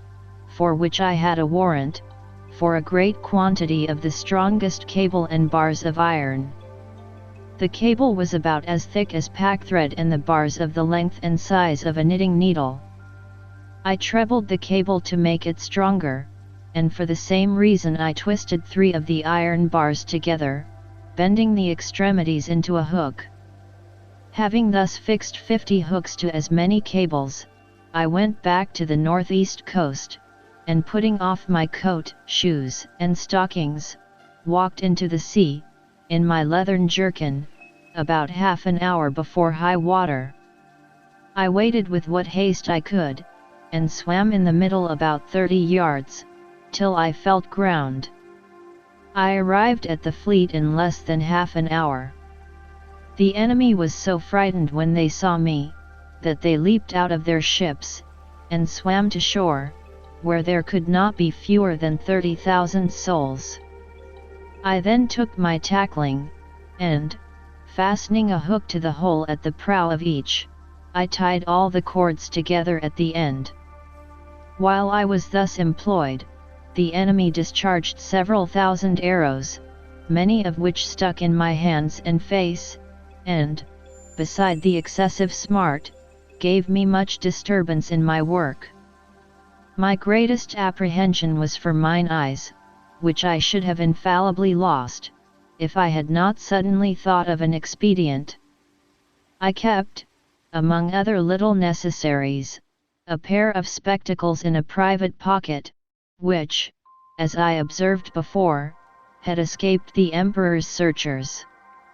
These I took out and fastened as strongly as I could upon my nose, and thus armed, went on boldly with my work, in spite of the enemy's arrows, many of which struck against the glasses of my spectacles, but without any other effect, further than a little to discompose them. I had now fastened all the hooks, and, taking the knot in my hand, began to pull, but not a ship would stir, for they were all too fast held by their anchors, so that the boldest part of my enterprise remained. I therefore let go the cord, and leaving the looks fixed to the ships, I resolutely cut with my knife the cables that fastened the anchors, receiving about 200 shots in my face and hands. Then I took up the knotted end of the cables, to which my hooks were tied, and with great ease drew 50 of the enemy's largest men of war after me. The Blefuscudians, who had not the least imagination of what I intended, were at first confounded with astonishment. They had seen me cut the cables, and thought my design was only to let the ships run adrift or fall foul on each other, but when they perceived the whole fleet moving in order, and saw me pulling at the end, they set up such a scream of grief and despair as it is almost impossible to describe or conceive. When I had got out of danger, I stopped a while to pick out the arrows that stuck in my hands and face, and rubbed on some of the same ointment that was given me at my first arrival, as I have formerly mentioned. I then took off my spectacles, and waiting about an hour, till the tide was a little fallen, I waded through the middle with my cargo, and arrived safe at the royal port of Lilliput. The emperor and his whole court stood on the shore, expecting the issue of this great adventure. They saw the ships move forward in a large half-moon, but could not discern me, who was up to my breast in water. When I advanced to the middle of the channel, they were yet more in pain, because I was under water to my neck. The emperor concluded me to be drowned, and that the enemy's fleet was approaching in a hostile manner, but he was soon eased of his fears, for the channel growing shallower every step I made, I came in a short time within hearing, and holding up the end of the cable, by which the fleet was fastened, I cried in a loud voice, "Long live the most puissant king of Lilliput!" This great prince received me at my landing with all possible encomiums, and created me an ardak upon the spot, which is the highest title of honor among them. His Majesty desired I would take some other opportunity of bringing all the rest of his enemies' ships into his ports. And so unmeasurable is the ambition of princes, that he seemed to think of nothing less than reducing the whole empire of Blefuscu into a province, and governing it, by a viceroy, of destroying the big Indian exiles, and compelling that people to break the smaller end of their eggs, by which he would remain the sole monarch of the whole world. But I endeavored to divert him from this design, by many arguments drawn from the topics of policy as well as justice, and I plainly protested, that I would never be an instrument of bringing a free and brave people into slavery. And, when the matter was debated in council, the wisest part of the ministry were of my opinion. This open bold declaration of mine was so opposite to the schemes and politics of His Imperial Majesty, that he could never forgive me. He mentioned it in a very artful manner at council, where I was told that some of the wisest appeared, at least by their silence, to be of my opinion, but others, who were my secret enemies, could not forbear some expressions which, by a side wind, reflected on me. And from this time began an intrigue between His Majesty and a junto of ministers, maliciously bent against me, which broke out in less than 2 months, and had like to have ended in my utter destruction. Of so little weight are the greatest services to princes, when put into the balance with a refusal to gratify their passions. About 3 weeks after this exploit, there arrived a solemn embassy from Blefusco, with humble offers of a peace, which was soon concluded, upon conditions very advantageous to our emperor, wherewith I shall not trouble the reader. There were 6 ambassadors, with a train of about 500 persons, and their entry was very magnificent, suitable to the grandeur of their master, and the importance of their business. When their treaty was finished, wherein I did them several good offices by the credit I now had, or at least appeared to have, at court, their excellencies, who were privately told how much I had been their friend, made me a visit in form. They began with many compliments upon my valor and generosity, invited me to that kingdom in the emperor their master's name, and desired me to show them some proofs of my prodigious strength, of which they had heard so many wonders, wherein I readily obliged them, but shall not trouble the reader with the particulars. When I had for some time entertained their excellencies, to their infinite satisfaction and surprise, I desired they would do me the honor to present my most humble respects to the emperor their master, the renown of whose virtues had so justly filled the whole world with admiration, and whose royal person I resolved to attend, before I returned to my own country. Accordingly, the next time I had the honor to see our emperor, I desired his general license to wait on the Blefuscudian monarch, which he was pleased to grant me, as I could perceive, in a very cold manner, but could not guess the reason, till I had a whisper from a certain person, that Flimnap and Bolgolam had represented my intercourse with those ambassadors as a mark of disaffection, from which I am sure my heart was wholly free. And this was the first time I began to conceive some imperfect idea of courts and ministers. It is to be observed, that these ambassadors spoke to me, by an interpreter, the languages of both empires differing as much from each other as any two in Europe, and each nation priding itself upon the antiquity, beauty, and energy of their own tongue, with an avowed contempt for that of their neighbor. Yet our emperor, standing upon the advantage he had got by the seizure of their fleet, obliged them to deliver their credentials, and make their speech, in the Lilliputian tongue. And it must be confessed, that from the great intercourse of trade and commerce between both realms, from the continual reception of exiles which is mutual among them, and from the custom, in each empire, to send their young nobility and richer gentry to the other, in order to polish themselves by seeing the world, and understanding men and manners, there are few persons of distinction, or merchants, or seamen, who dwell in the maritime parts, but what can hold conversation in both tongues, as I found some weeks after, when I went to pay my respects to the Emperor of Blefusco, which, in the midst of great misfortunes, through the malice of my enemies, proved a very happy adventure to me, as I shall relate in its proper place.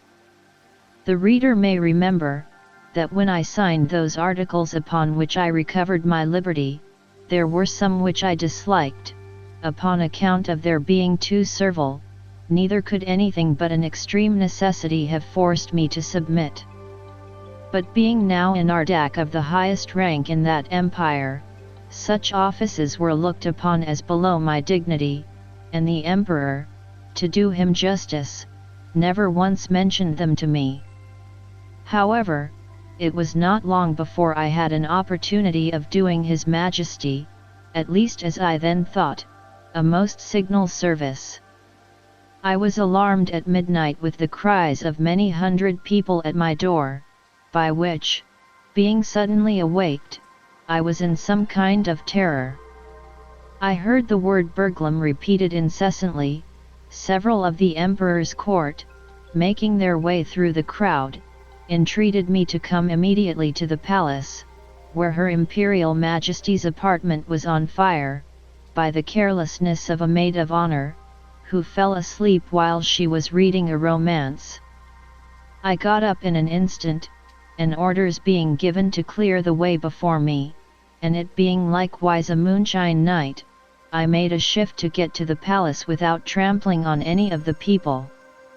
I found they had already applied ladders to the walls of the apartment, and were well provided with buckets, but the water was at some distance. These buckets were about the size of large thimbles, and the poor people supplied me with them as fast as they could, but the flame was so violent that they did little good. I might easily have stifled it with my coat,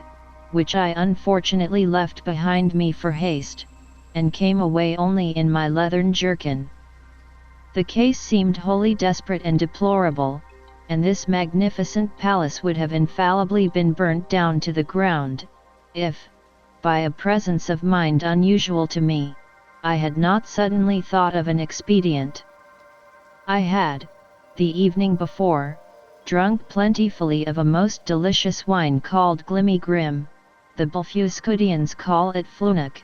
but ours is esteemed the better sort, which is very diuretic. By the luckiest chance in the world, I had not discharged myself of any part of it. The heat I had contracted by coming very near the flames, and by laboring to quench them, made the wine begin to operate by urine, which I voided in such a quantity, and applied so well to the proper places,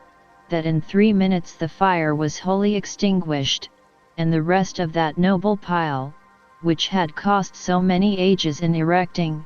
preserved from destruction. It was now daylight, and I returned to my house without waiting to congratulate with the emperor, because, although I had done a very eminent piece of service, yet I could not tell how His Majesty might resent the manner by which I had performed it, for,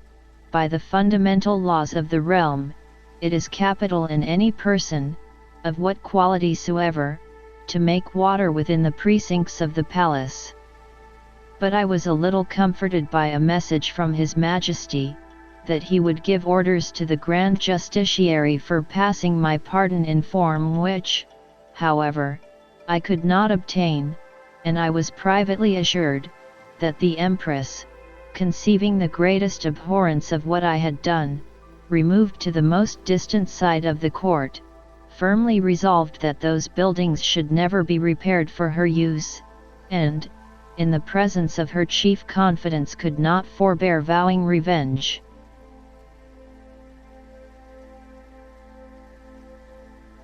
Chapter 6. Of the inhabitants of Lilliput, their learning, laws, and customs, the manner of educating their children. The author's way of living in that country. His vindication of a great lady. Although I intend to leave the description of this empire to a particular treatise, yet, in the meantime, I am content to gratify the curious reader with some general ideas. As the common size of the natives is somewhat under 6 inches high, so there is an exact proportion in all other animals, as well as plants and trees. For instance, the tallest horses and oxen are between 4 and 5 inches in height, the sheep 1.5 inches, more or less, their geese about the bigness of a sparrow, and so the several gradations downwards till you come to the smallest, which to my sight, were almost invisible, but nature has adapted the eyes of the Lilliputians to all objects proper for their view. They see with great exactness, but at no great distance. And, to show the sharpness of their sight towards objects that are near, I have been much pleased with observing a cook pulling a lark, which was not so large as a common fly, and a young girl threading an invisible needle with invisible silk. Their tallest trees are about 7 feet high, I mean some of those in the great royal park, the tops whereof I could but just reach with my fist clenched. The other vegetables are in the same proportion, but this I leave to the reader's imagination. I shall say but little at present of their learning, which, for many ages, has flourished in all its branches among them, but their manner of writing is very peculiar, being neither from the left to the right, like the Europeans, nor from the right to the left, like the Arabians, nor from up to down, like the Chinese, but aslant, from one corner of the paper to the other, like ladies in England. They bury their dead with their heads directly downward, because they hold an opinion, that in 11,000 moons they are all to rise again, in which period the earth, which they conceive to be flat, will turn upside down, and by this means they shall, at their resurrection, be found ready standing on their feet. The learned among them confess the absurdity of this doctrine, but the practice still continues, in compliance to the vulgar. There are some laws and customs in this empire very peculiar, and if they were not so directly contrary to those of my own dear country, I should be tempted to say a little in their justification. It is only to be wished they were as well executed. The first I shall mention, relates to informers. All crimes against the state, are punished here with the utmost severity, but, if the person accused makes his innocence plainly to appear upon his trial, the accuser is immediately put to an ignominious death,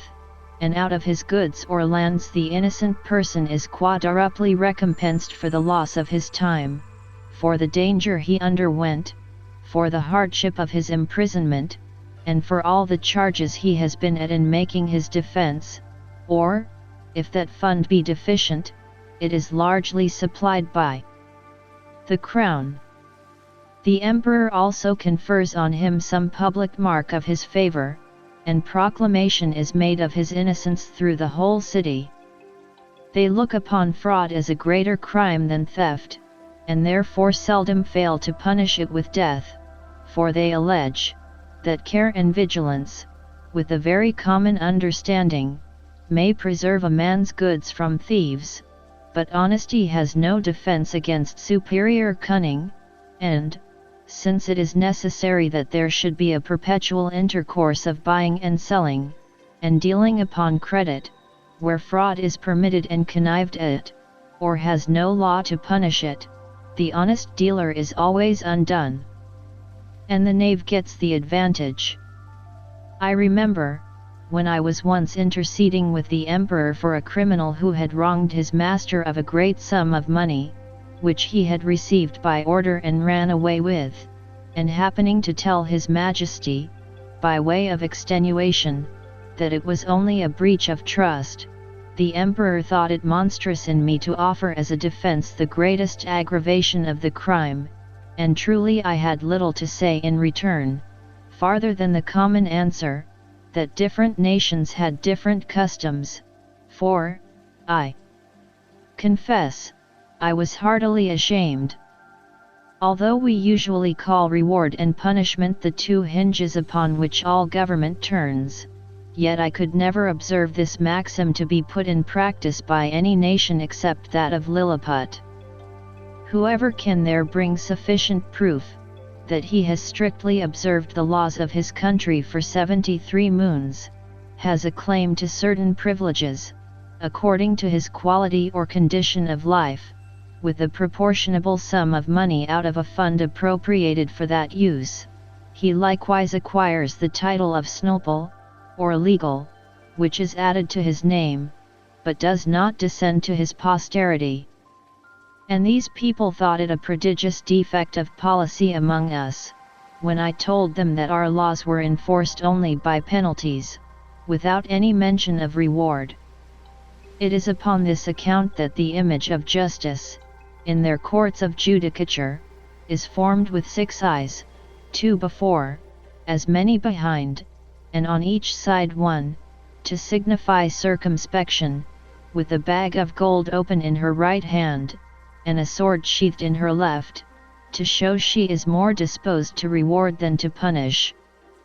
In choosing persons for all employments, they have more regard to good morals than to great abilities, for, since government is necessary to mankind,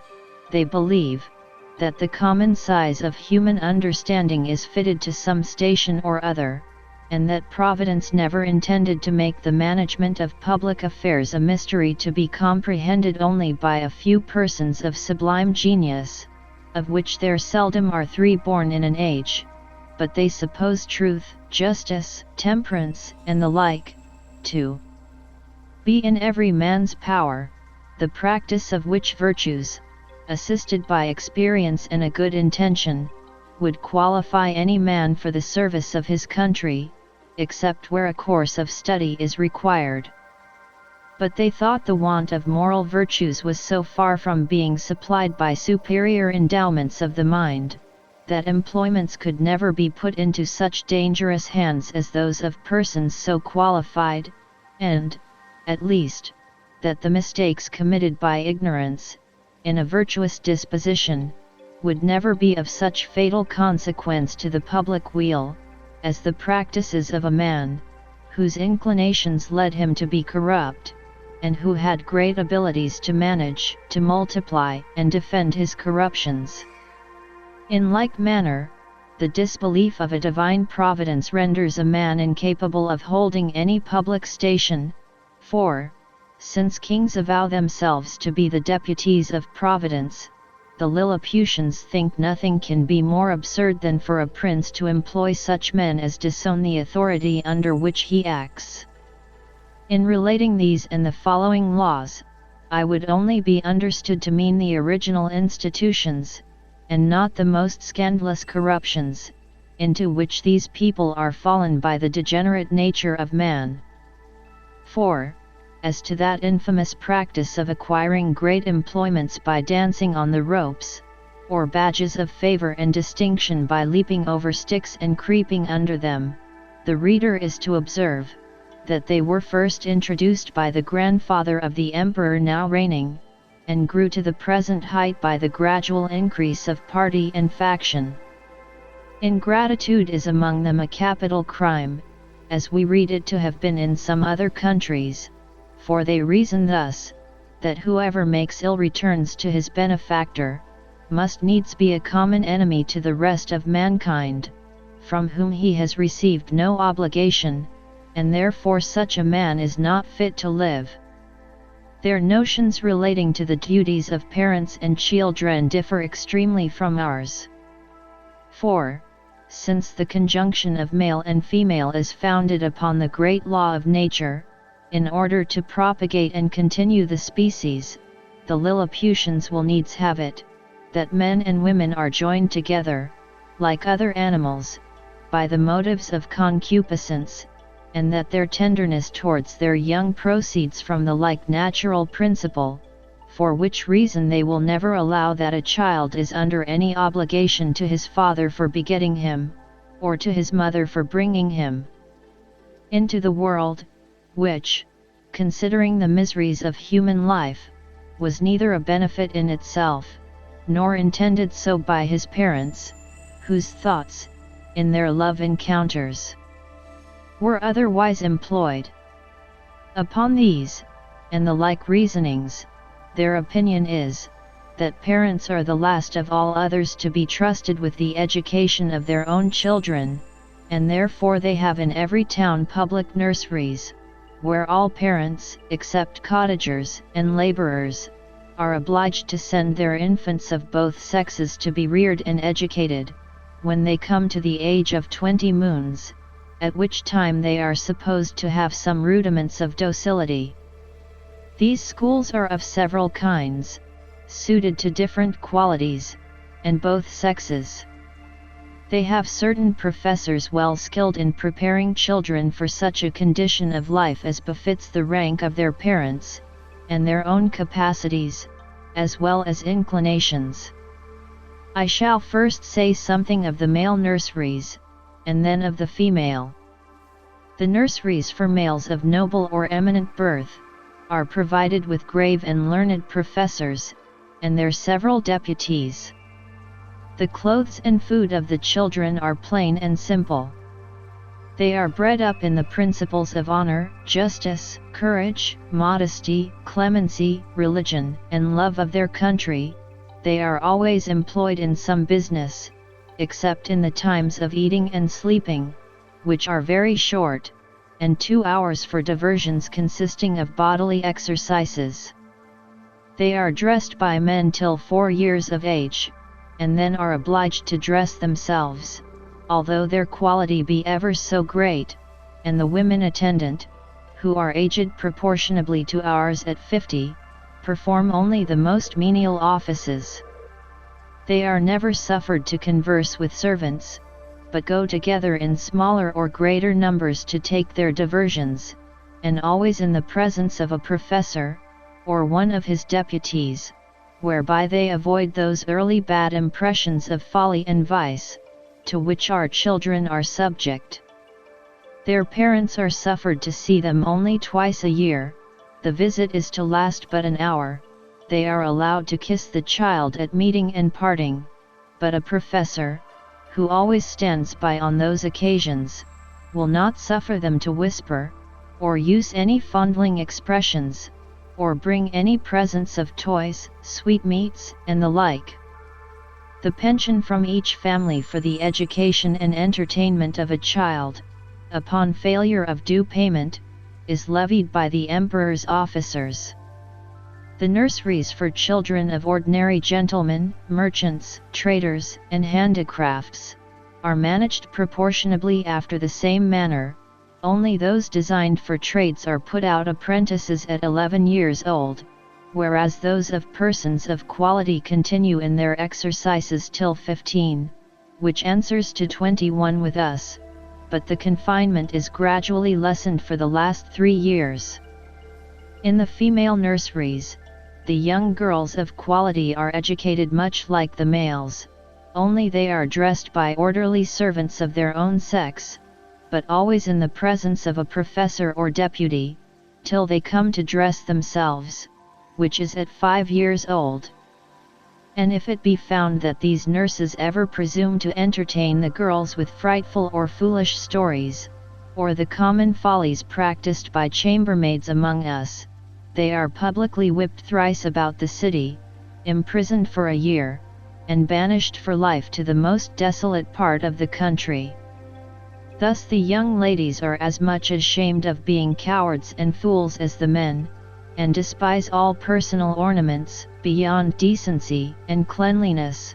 Neither did I perceive any difference in their education made by their difference of sex, only that the exercises of the females were not altogether so robust, and that some rules were given them relating to domestic life, and a smaller compass of learning was enjoined them, for their maxim is,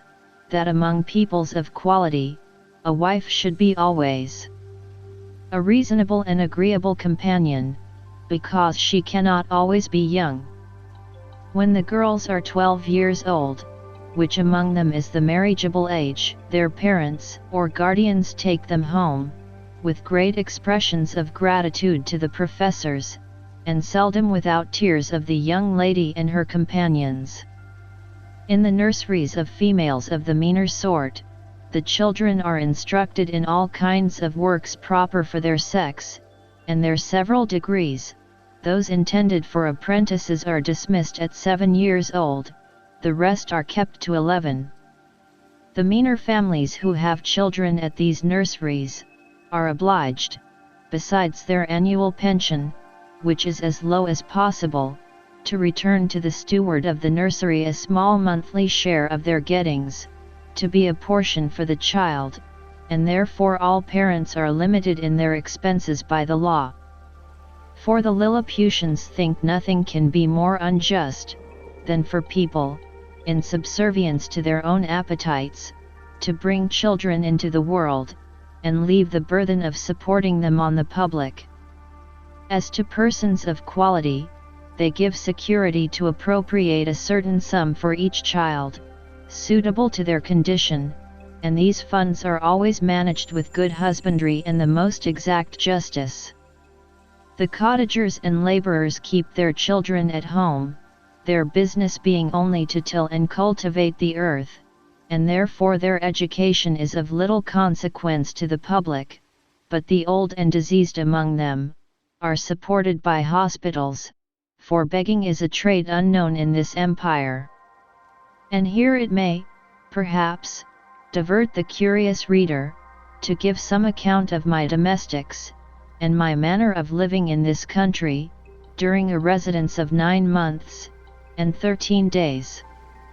Having a head mechanically turned, and being likewise forced by necessity, I had made for myself a table and chair convenient enough, out of the largest trees in the royal park. 200 sempstresses were employed to make me shirts, and linen for my bed and table, all of the strongest and coarsest kind they could get, which, however, they were forced to quilt together in several folds, for the thickest was some degrees finer than lawn. Their linen is usually 3 inches wide, and 3 feet make a piece. The sempstresses took my measure as I lay on the ground, one standing at my neck, and another at my mid-leg, with a strong cord extended, that each held by the end, while a third measured the length of the cord with a rule of 1 inch long. Then they measured my right thumb, and desired no more, for by a mathematical computation, that twice round the thumb is once round the wrist, and so on to the neck and the waist, and by the help of my old shirt, which I displayed on the ground before them for a pattern, they fitted me exactly. 300 tailors were employed in the same manner to make me clothes, but they had another contrivance for taking my measure. I kneeled down, and they raised a ladder from the ground to my neck. Upon this ladder one of them mounted, and let fall a plumb line from my collar to the floor, which just answered the length of my coat, but my waist and arms I measured myself. When my clothes were finished, which was done in my house, for the largest of theirs would not have been able to hold them, they looked like the patchwork made by the ladies in England, only that mine were all of a colour. I had 300 cooks to dress my victuals, in little convenient huts built about my house, where they and their families lived, and prepared me 2 dishes apiece.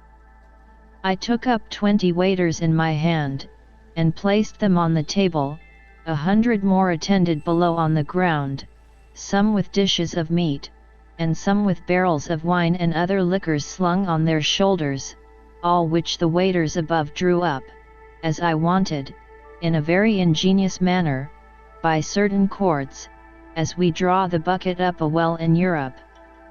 A dish of their meat was a good mouthful, and a barrel of their liquor a reasonable draught. Their mutton yields to ours, but their beef is excellent. I have had a sirloin so large, that I have been forced to make 3 bites of it, but this is rare. My servants were astonished to see me eat it, bones and all, as in our country we do the leg of a lark. Their geese and turkeys I usually ate at a mouthful, and I confess they far exceed ours. Of their smaller fowl I could take up 20 or 30 at the end of my knife. One day His Imperial Majesty, being informed of my way of living, desired that himself and his royal consort, with the young princes of the blood of both sexes, might have the happiness, as he was pleased to call it, of dining with me. They came accordingly, and I placed them in chairs of state, upon my table, just over against me, with their guards about them. Flimnap, the Lord High Treasurer, attended there likewise with his white staff, and I observed he often looked on me with a sour countenance, which I would not seem to regard, but ate more than usual, in honor to my dear country, as well as to fill the court with admiration. I have some private reasons to believe that this visit from His Majesty gave Flimnap an opportunity of doing me ill offices to his master. That minister had always been my secret enemy, though he outwardly caressed me more than was usual to the moroseness of his nature. He represented to the emperor the low condition of his treasury, that he was forced to take up money at a great discount, that exchequer bills would not circulate under 9 per cent below par, that I had cost His Majesty above $1.5 million of sprugs, their greatest gold coin, about the bigness of a spangle, and, upon the whole, that it would be advisable in the emperor to take the first fair occasion of dismissing me. I am here obliged to vindicate the reputation of an excellent lady, who was an innocent sufferer upon my account. The treasurer took a fancy to be jealous of his wife, from the malice of some evil tongues, who informed him that her grace had taken a violent affection for my person, and the court scandal ran for some time, that she once came privately to my lodging. This I solemnly declare to be a most infamous falsehood, without any grounds, further than that her grace was pleased to treat me with all innocent marks of freedom and friendship. I own she came often to my house, but always publicly, nor ever without 3 more in the coach, who were usually her sister and young daughter, and some particular acquaintance,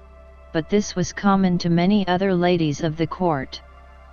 And I still appeal to my servants round, whether they at any time saw a coach at my door, without knowing what persons were in it. On those occasions, when a servant had given me notice, my custom was to go immediately to the door,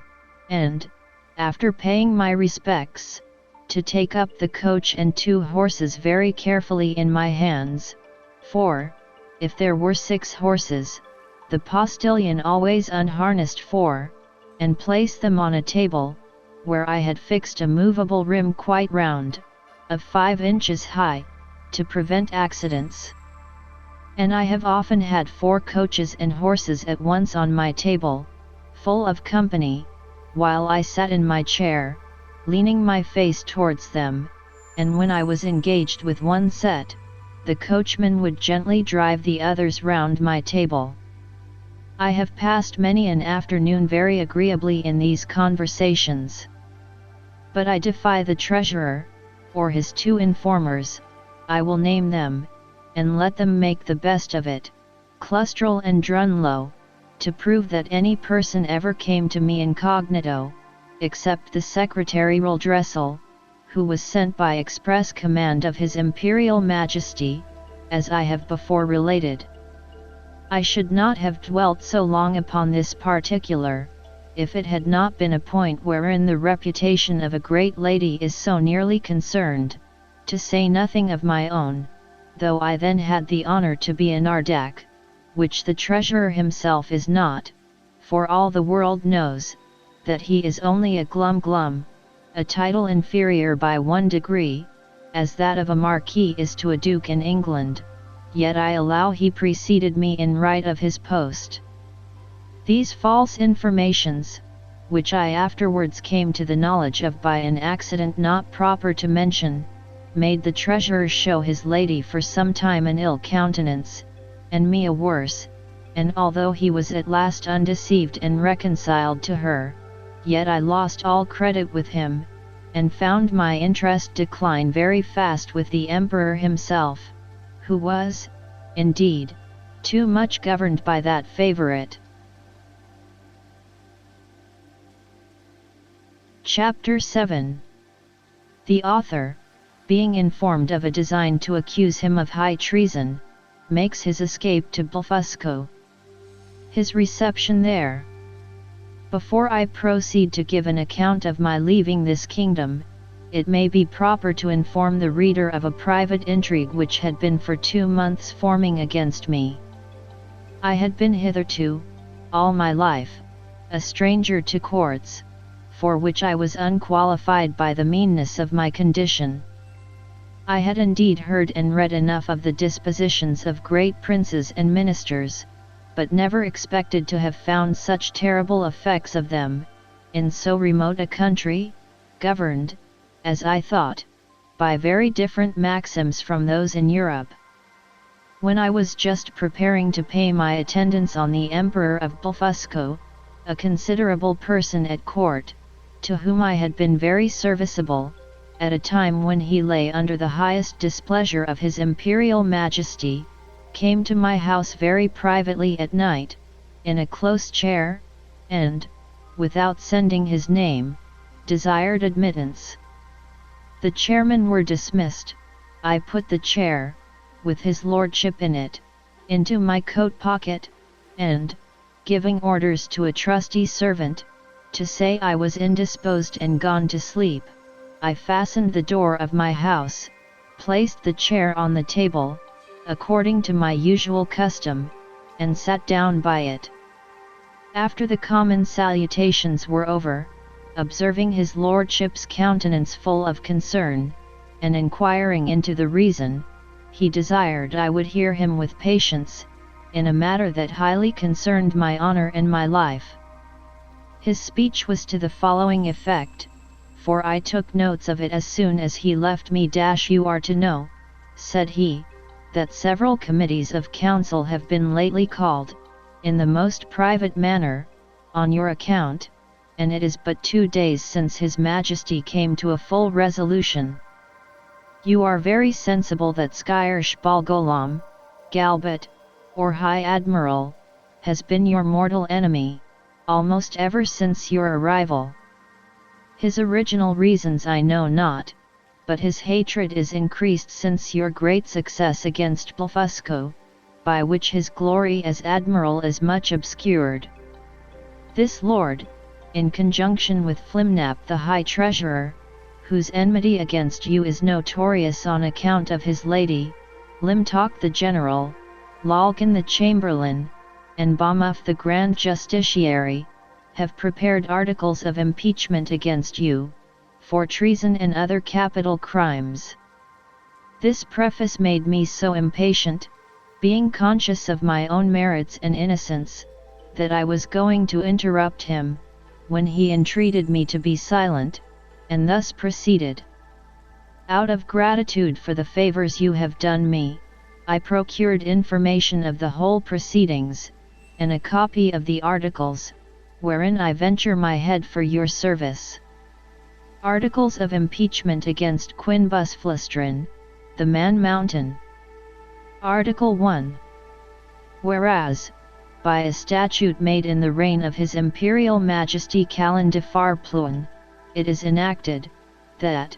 whoever shall make water within the precincts of the royal palace, shall be liable to the pains and penalties of high treason,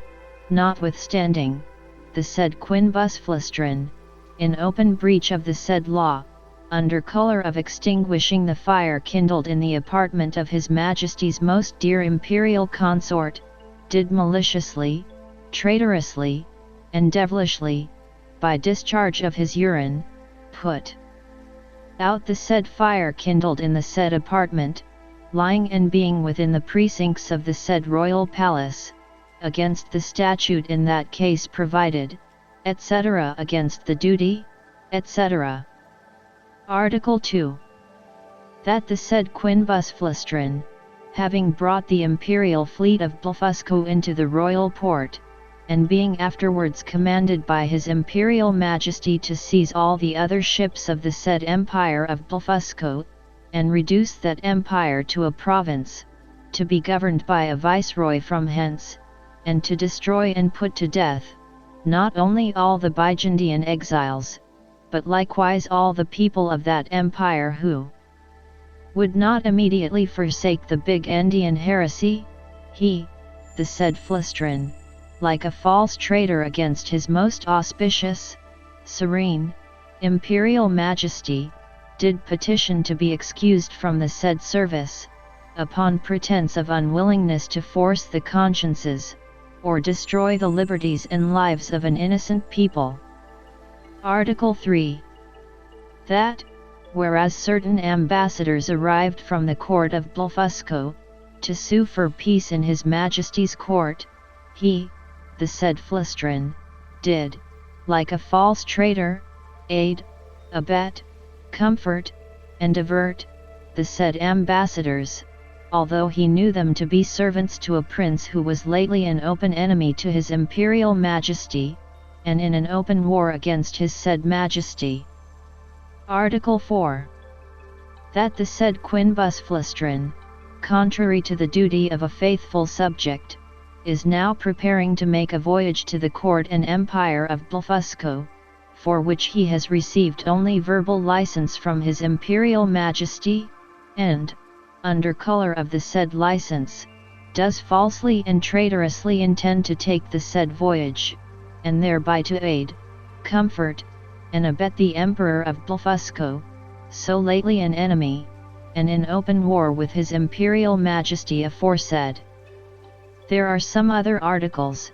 but these are the most important, of which I have read you an abstract. In the several debates upon this impeachment, it must be confessed that His Majesty gave many marks of his great lenity, often urging the services you had done him, and endeavoring to extenuate your crimes.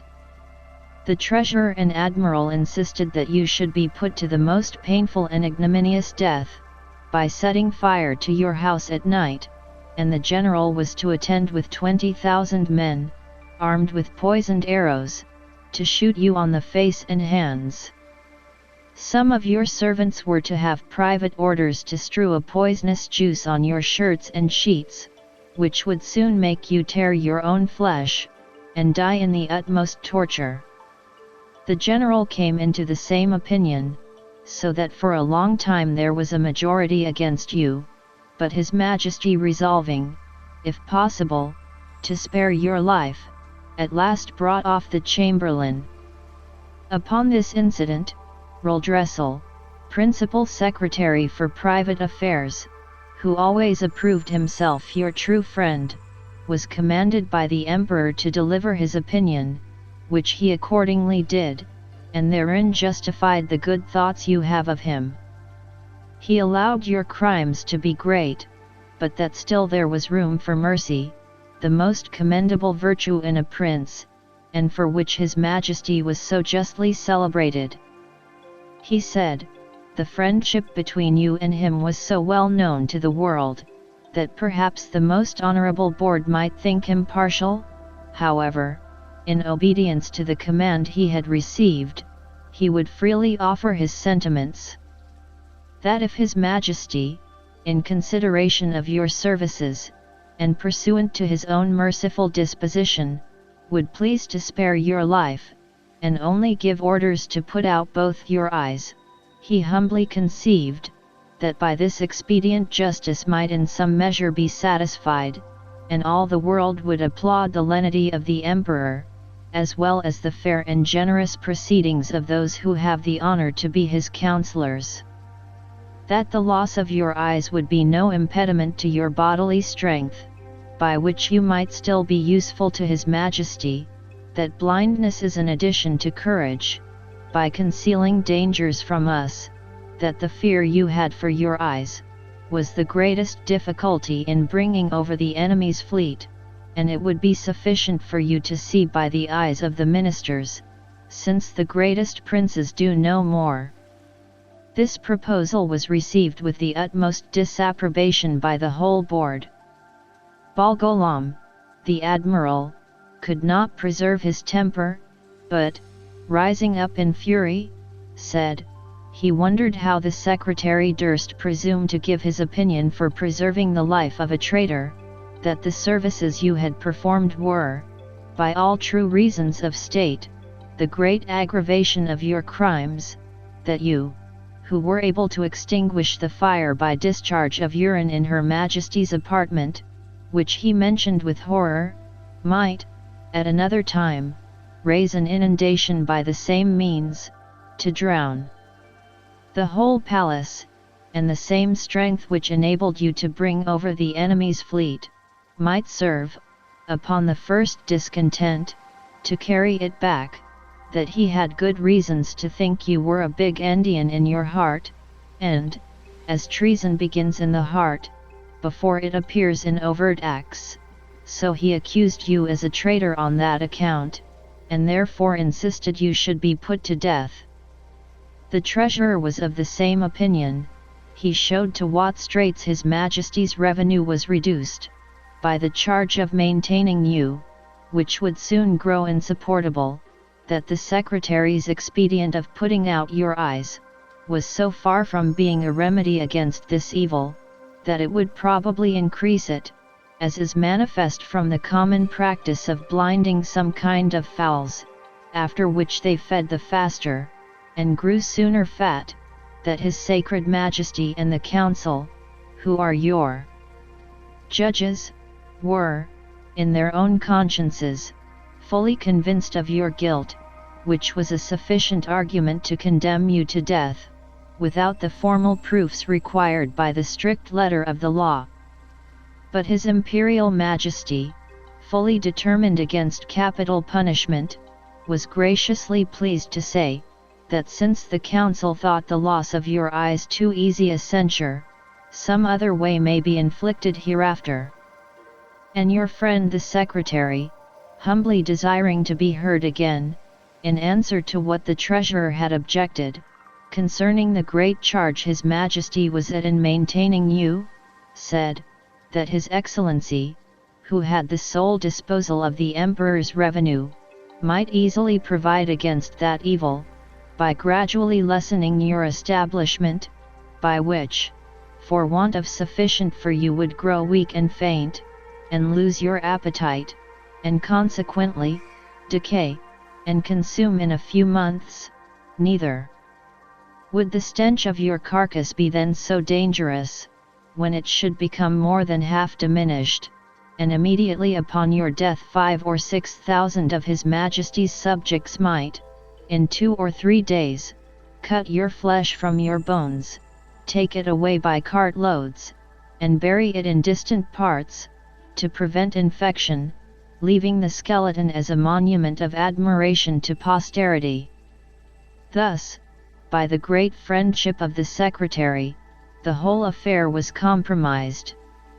It was strictly enjoined, that the project of starving you by degrees should be kept a secret, but the sentence of putting out your eyes was entered on the books, none dissenting, except Bolgolam the admiral, who, being a creature of the Empress, was perpetually instigated by Her Majesty to insist upon your death, she having borne perpetual malice against you, on account of that infamous and illegal method you took to extinguish the fire in her apartment. In 3 days your friend the secretary will be directed to come to your house, and read before you the articles of impeachment, and then to signify the great lenity and favour of His Majesty and council, whereby you are only condemned to the loss of your eyes, which His Majesty does not question you will gratefully and humbly submit to, and 20 of His Majesty's surgeons will attend, in order to see the operation well performed, by discharging very sharp-pointed arrows into the balls of your eyes, as you lie on the ground. I leave to your prudence what measures you will take, and to avoid suspicion, I must immediately return in as private a manner as I came. His lordship did so, and I remained alone, under many doubts and perplexities of mind. It was a custom introduced by this prince and his ministry, very different, as I have been assured, from the practice of former times, that after the court had decreed any cruel execution, either to gratify the monarch's resentment, or the malice of a favourite, the emperor always made a speech to his whole council, expressing his great lenity and tenderness, as qualities known and confessed by all the world. This speech was immediately published throughout the kingdom, nor did anything terrify the people so much as those encomiums on His Majesty's mercy, because it was observed, that the more these praises were enlarged and insisted on, the more inhuman was the punishment, and the sufferer more innocent. Yet, as to myself, I must confess, having never been designed for a courtier, either by my birth or education, I was so ill a judge of things, that I could not discover the lenity and favor of this sentence, but conceived it, perhaps erroneously, rather to be rigorous than gentle. I sometimes thought of standing my trial, for, although I could not deny the facts alleged in the several articles, yet I hoped they would admit of some extenuation. But having in my life perused many state trials, which I ever observed to terminate as the judges thought fit to direct, I durst not rely on so dangerous a decision, in so critical a juncture, and against such powerful enemies.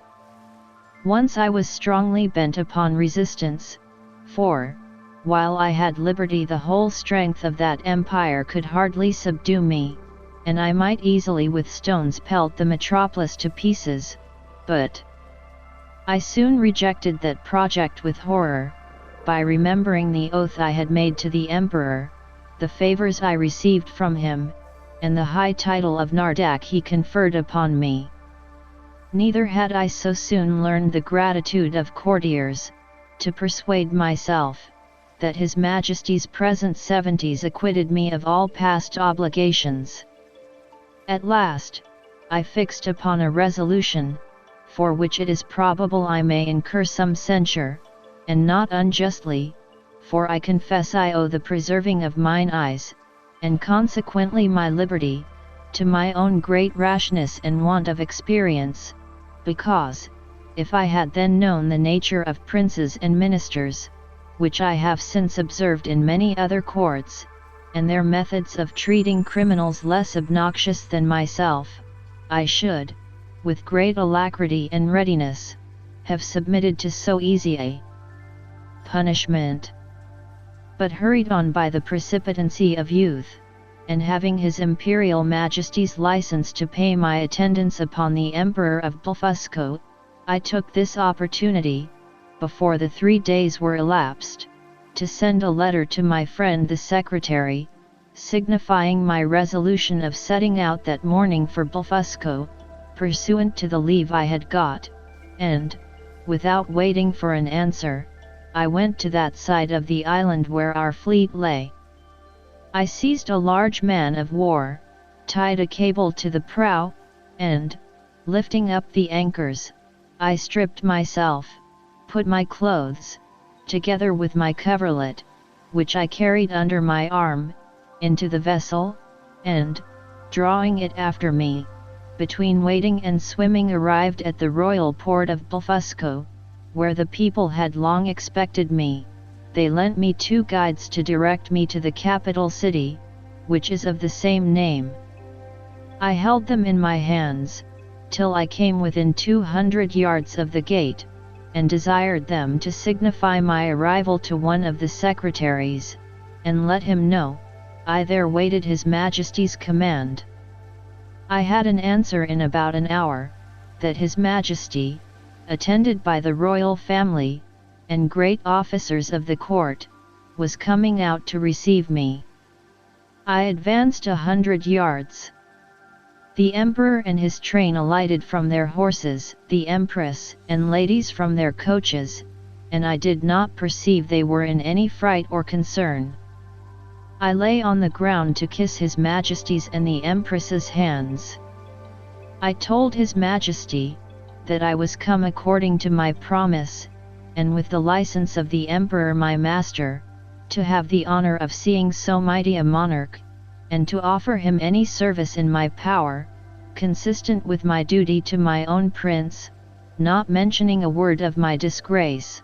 because I had hitherto no regular information of it, and might suppose myself wholly ignorant of any such design. Neither could I reasonably conceive that the Emperor would discover the secret, while I was out of his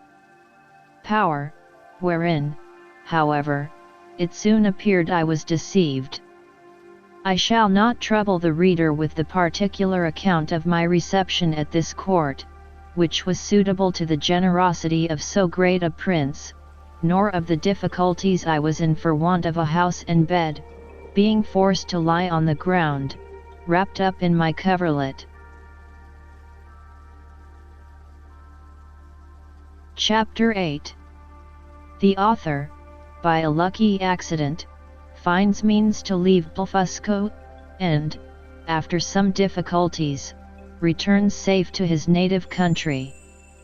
3 days after my arrival, walking out of curiosity to the northeast coast of the island, I observed, about half a league off in the sea, somewhat that looked like a boat overturned. I pulled off my shoes and stockings, and, whaling 200 or 300 yards, I found the object to approach nearer by force of the tide, and then plainly saw it to be a real boat, which I supposed might by some tempest have been driven from a ship. Whereupon, I returned immediately towards the city, and desired His Imperial Majesty to lend me 20 of the tallest vessels he had left, after the loss of his fleet, and 3,000 seamen, under the command of his Vice-Admiral. This fleet sailed round, while I went back the shortest way to the coast, where I first discovered the boat. I found the tide had driven it still nearer. The seamen were all provided with cordage, which I had beforehand twisted to a sufficient strength. When the ships came up, I stripped myself, and waited till I came within 100 yards off the boat, after which I was forced to swim till I got up to it. The seaman threw me the end of the cord, which I fastened to a hole in the forepart of the boat, and the other end to a man of war, but I found all my labor to little purpose, for, being out of my depth, I was not able to work. In this necessity I was forced to swim behind, and push the boat forward, as often as I could, with one of my hands, and the tide favoring me, I advanced so far that I could just hold up my chin and feel the ground. I rested 2 or 3 minutes, and then gave the boat another shove, and so on, till the sea was no higher than my armpits, and now, the most laborious part being over, I took out my other cables, which were stowed in one of the ships, and fastened them first to the boat, and then to 9 of the vessels which attended me. The wind being favorable, the seamen towed, and I shoved, until we arrived within 40 yards of the shore, and, waiting till the tide was out, I got dry to the boat, and by the assistance of 2,000 men, with ropes and engines, I made a shift to turn it on its bottom, and found it was but little damaged. I shall not trouble the reader with the difficulties I was under, by the help of certain paddles, which cost me 10 days making, to get my boat to the royal port of Blefuscu, where a mighty concourse of people appeared upon my arrival, full of wonder at the sight of so prodigious a vessel. I told the emperor that my good fortune had thrown this boat in my way, to carry me to some place whence I might return into my native country, and begged His Majesty's orders for getting materials to fit it up, together with his license to depart, which, after some kind expostulations, he was pleased to grant. I did very much wonder, in all this time, not to have heard of any express relating to me from our emperor to the court of Blefuscu. But I was afterward given privately to understand, that His Imperial Majesty, never imagining I had the least notice of his designs, believed I was only gone to Blefuscu in performance of my promise, according to the license he had given me, which was well known at our court, and would return in a few days, when the ceremony was ended. But he was at last in pain at my long absence, and after consulting with the treasurer and the rest of that cabal, a person of quality was dispatched with the copy of the articles against me. This envoy had instructions to represent to the monarch of Blefusco the great lenity of his master, who was content to punish me no farther than with the loss of mine eyes, that I had fled from justice, and if I did not return in 2 hours, I should be deprived of my title of Nardak, and declared a traitor. The envoy further added, that in order to maintain the peace and amity between both empires, his master expected that his brother of Blefusco would give orders to have me sent back to Lilliput, bound hand and foot, to be punished as a traitor. The Emperor of Blefusco, having taken 3 days to consult, returned an answer consisting of many civilities and excuses. He said, that as for sending me bound, his brother knew it was impossible, that, although I had deprived him of his fleet, yet he owed great obligations to me for many good offices I had done him in making the peace. That, however, both their majesties would soon be made easy, for I had found a prodigious vessel on the shore, able to carry me on the sea, which he had given orders to fit up, with my own assistance and direction, and he hoped, in a few weeks, both empires would be freed from so insupportable an encumbrance. With this answer the envoy returned to Lilliput, and the monarch of Blefusco related to me all that had passed, offering me at the same time, but under the strictest confidence, his gracious protection, if I would continue in his service, wherein, although I believed him sincere, yet I resolved never more to put any confidence in princes or ministers, where I could possibly avoid it, and therefore, with all due acknowledgments for his favourable intentions, I humbly begged to be excused. I told him, that since fortune, whether good or evil, had thrown a vessel in my way, I was resolved to venture myself on the ocean, rather than be an occasion of difference between two such mighty monarchs. Neither did I find the emperor at all displeased, and I discovered, by a certain accident, that he was very glad of my resolution, and so were most of his ministers. These considerations moved me to hasten my departure somewhat sooner than I intended, to which the court, impatient to have me gone, very readily contributed. 500 workmen were employed to make 2 sails to my boat, according to my directions, by quilting 13 folds of their strongest linen together. I was at the pains of making ropes and cables, by twisting 10, 20, or 30 of the thickest and strongest of theirs. A great stone that I happened to find, after a long search,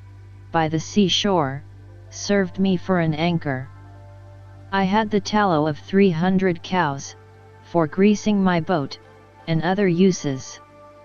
I was at incredible pains in cutting down some of the largest timber trees, for oars and masts, wherein I was, however, much assisted by His Majesty's ship carpenters, who helped me in smoothing them, after I had done the rough work. In about a month, when all was prepared, I sent to receive His Majesty's commands, and to take my leave. The Emperor and royal family came out of the palace. I lay down on my face to kiss his hand, which he very graciously gave me, so did the Empress and young princes of the blood. His Majesty presented me with 50 purses of 200 sprugs apiece, together with his picture at full length, which I put immediately into one of my gloves, to keep it from being hurt. The ceremonies at my departure were too many to trouble the reader with at this time. I stored the boat with the carcasses of 100 oxen, and 300 sheep, with bread and drink proportionable, and as much meat ready dressed as 400 cooks could provide. I took with me 6 cows and 2 bulls alive, with as many ewes and rams, intending to carry them into my own country, and propagate the breed. And to feed them on board, I had a good bundle of hay, and a bag of corn. I would gladly have taken a dozen of the natives, but this was a thing the emperor would by no means permit, and, besides a diligent search into my pockets, His Majesty engaged my honor not to carry away any of his subjects, although with their own consent and desire. Having thus prepared all things as well as I was able, I set sail on the 24th day of September 1701, at 6 in the morning, and when I had gone about 4 leagues to the northward, the wind being at southeast, at 6 in the evening I descried a small island, about half a league to the northwest. I advanced forward, and cast anchor on the lee side of the island, which seemed to be uninhabited. I then took some refreshment, and went to my rest.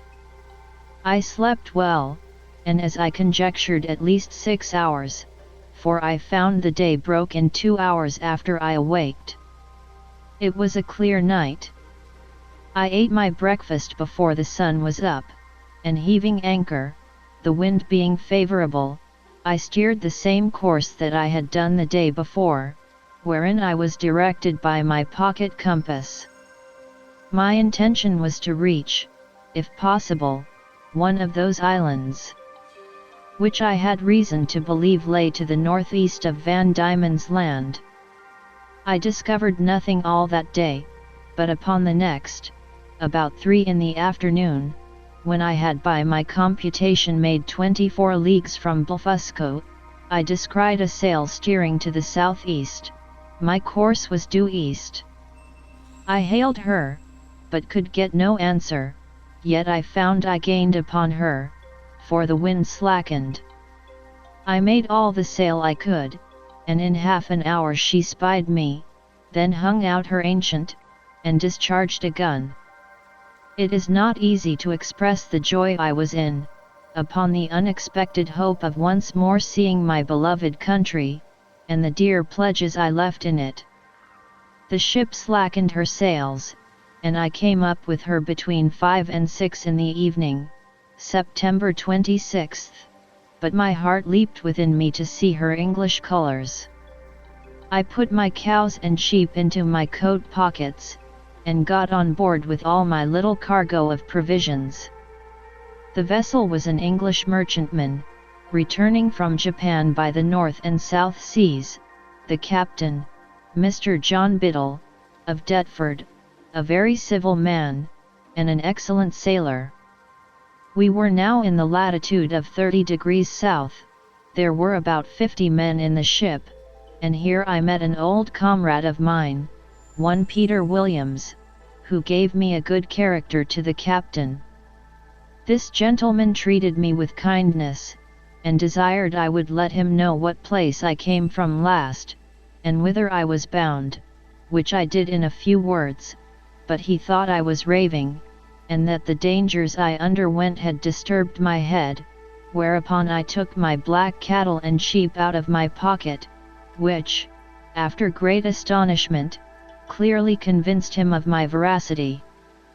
I then showed him the gold given me by the Emperor of Blefusco, together with His Majesty's picture at full length, and some other rarities of that country. I gave him 2 purses of 200 sprugs each, and promised, when we arrived in England, to make him a present of a cow and a sheep big with young.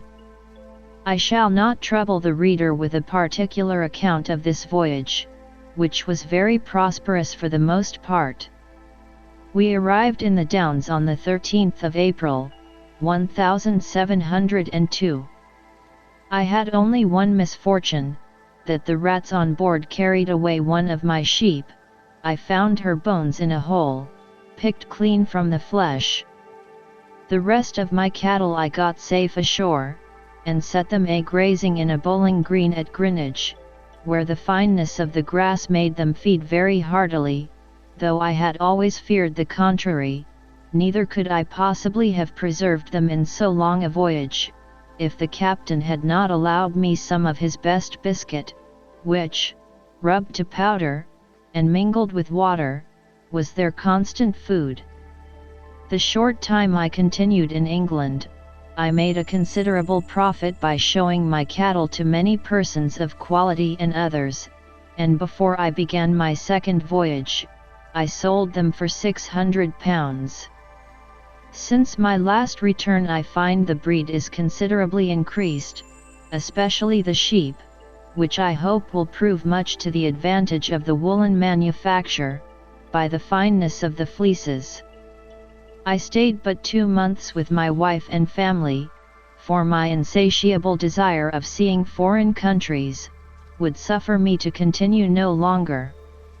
I left £1,500 with my wife, and fixed her in a good house at Redriff. My remaining stock I carried with me, part in money and part in goods, in hopes to improve my fortunes. My eldest uncle John had left me an estate in land, near Epping, of about £30 a year, and I had a long lease of the Black Bull and Fetter Lane, which yielded me as much more, so that I was not in any danger of leaving my family upon the parish. My son Johnny, named so after his uncle, was at the grammar school, and a towardly child. My daughter Betty, who is now well married, and has children, was then at her needlework. I took leave of my wife and boy and girl, with tears on both sides, and went on board the Adventure, a merchant ship of 300 tons, bound for Surat, Captain John Nicholas, of Liverpool, commander. But my account of this voyage must be referred to the second part of my travels.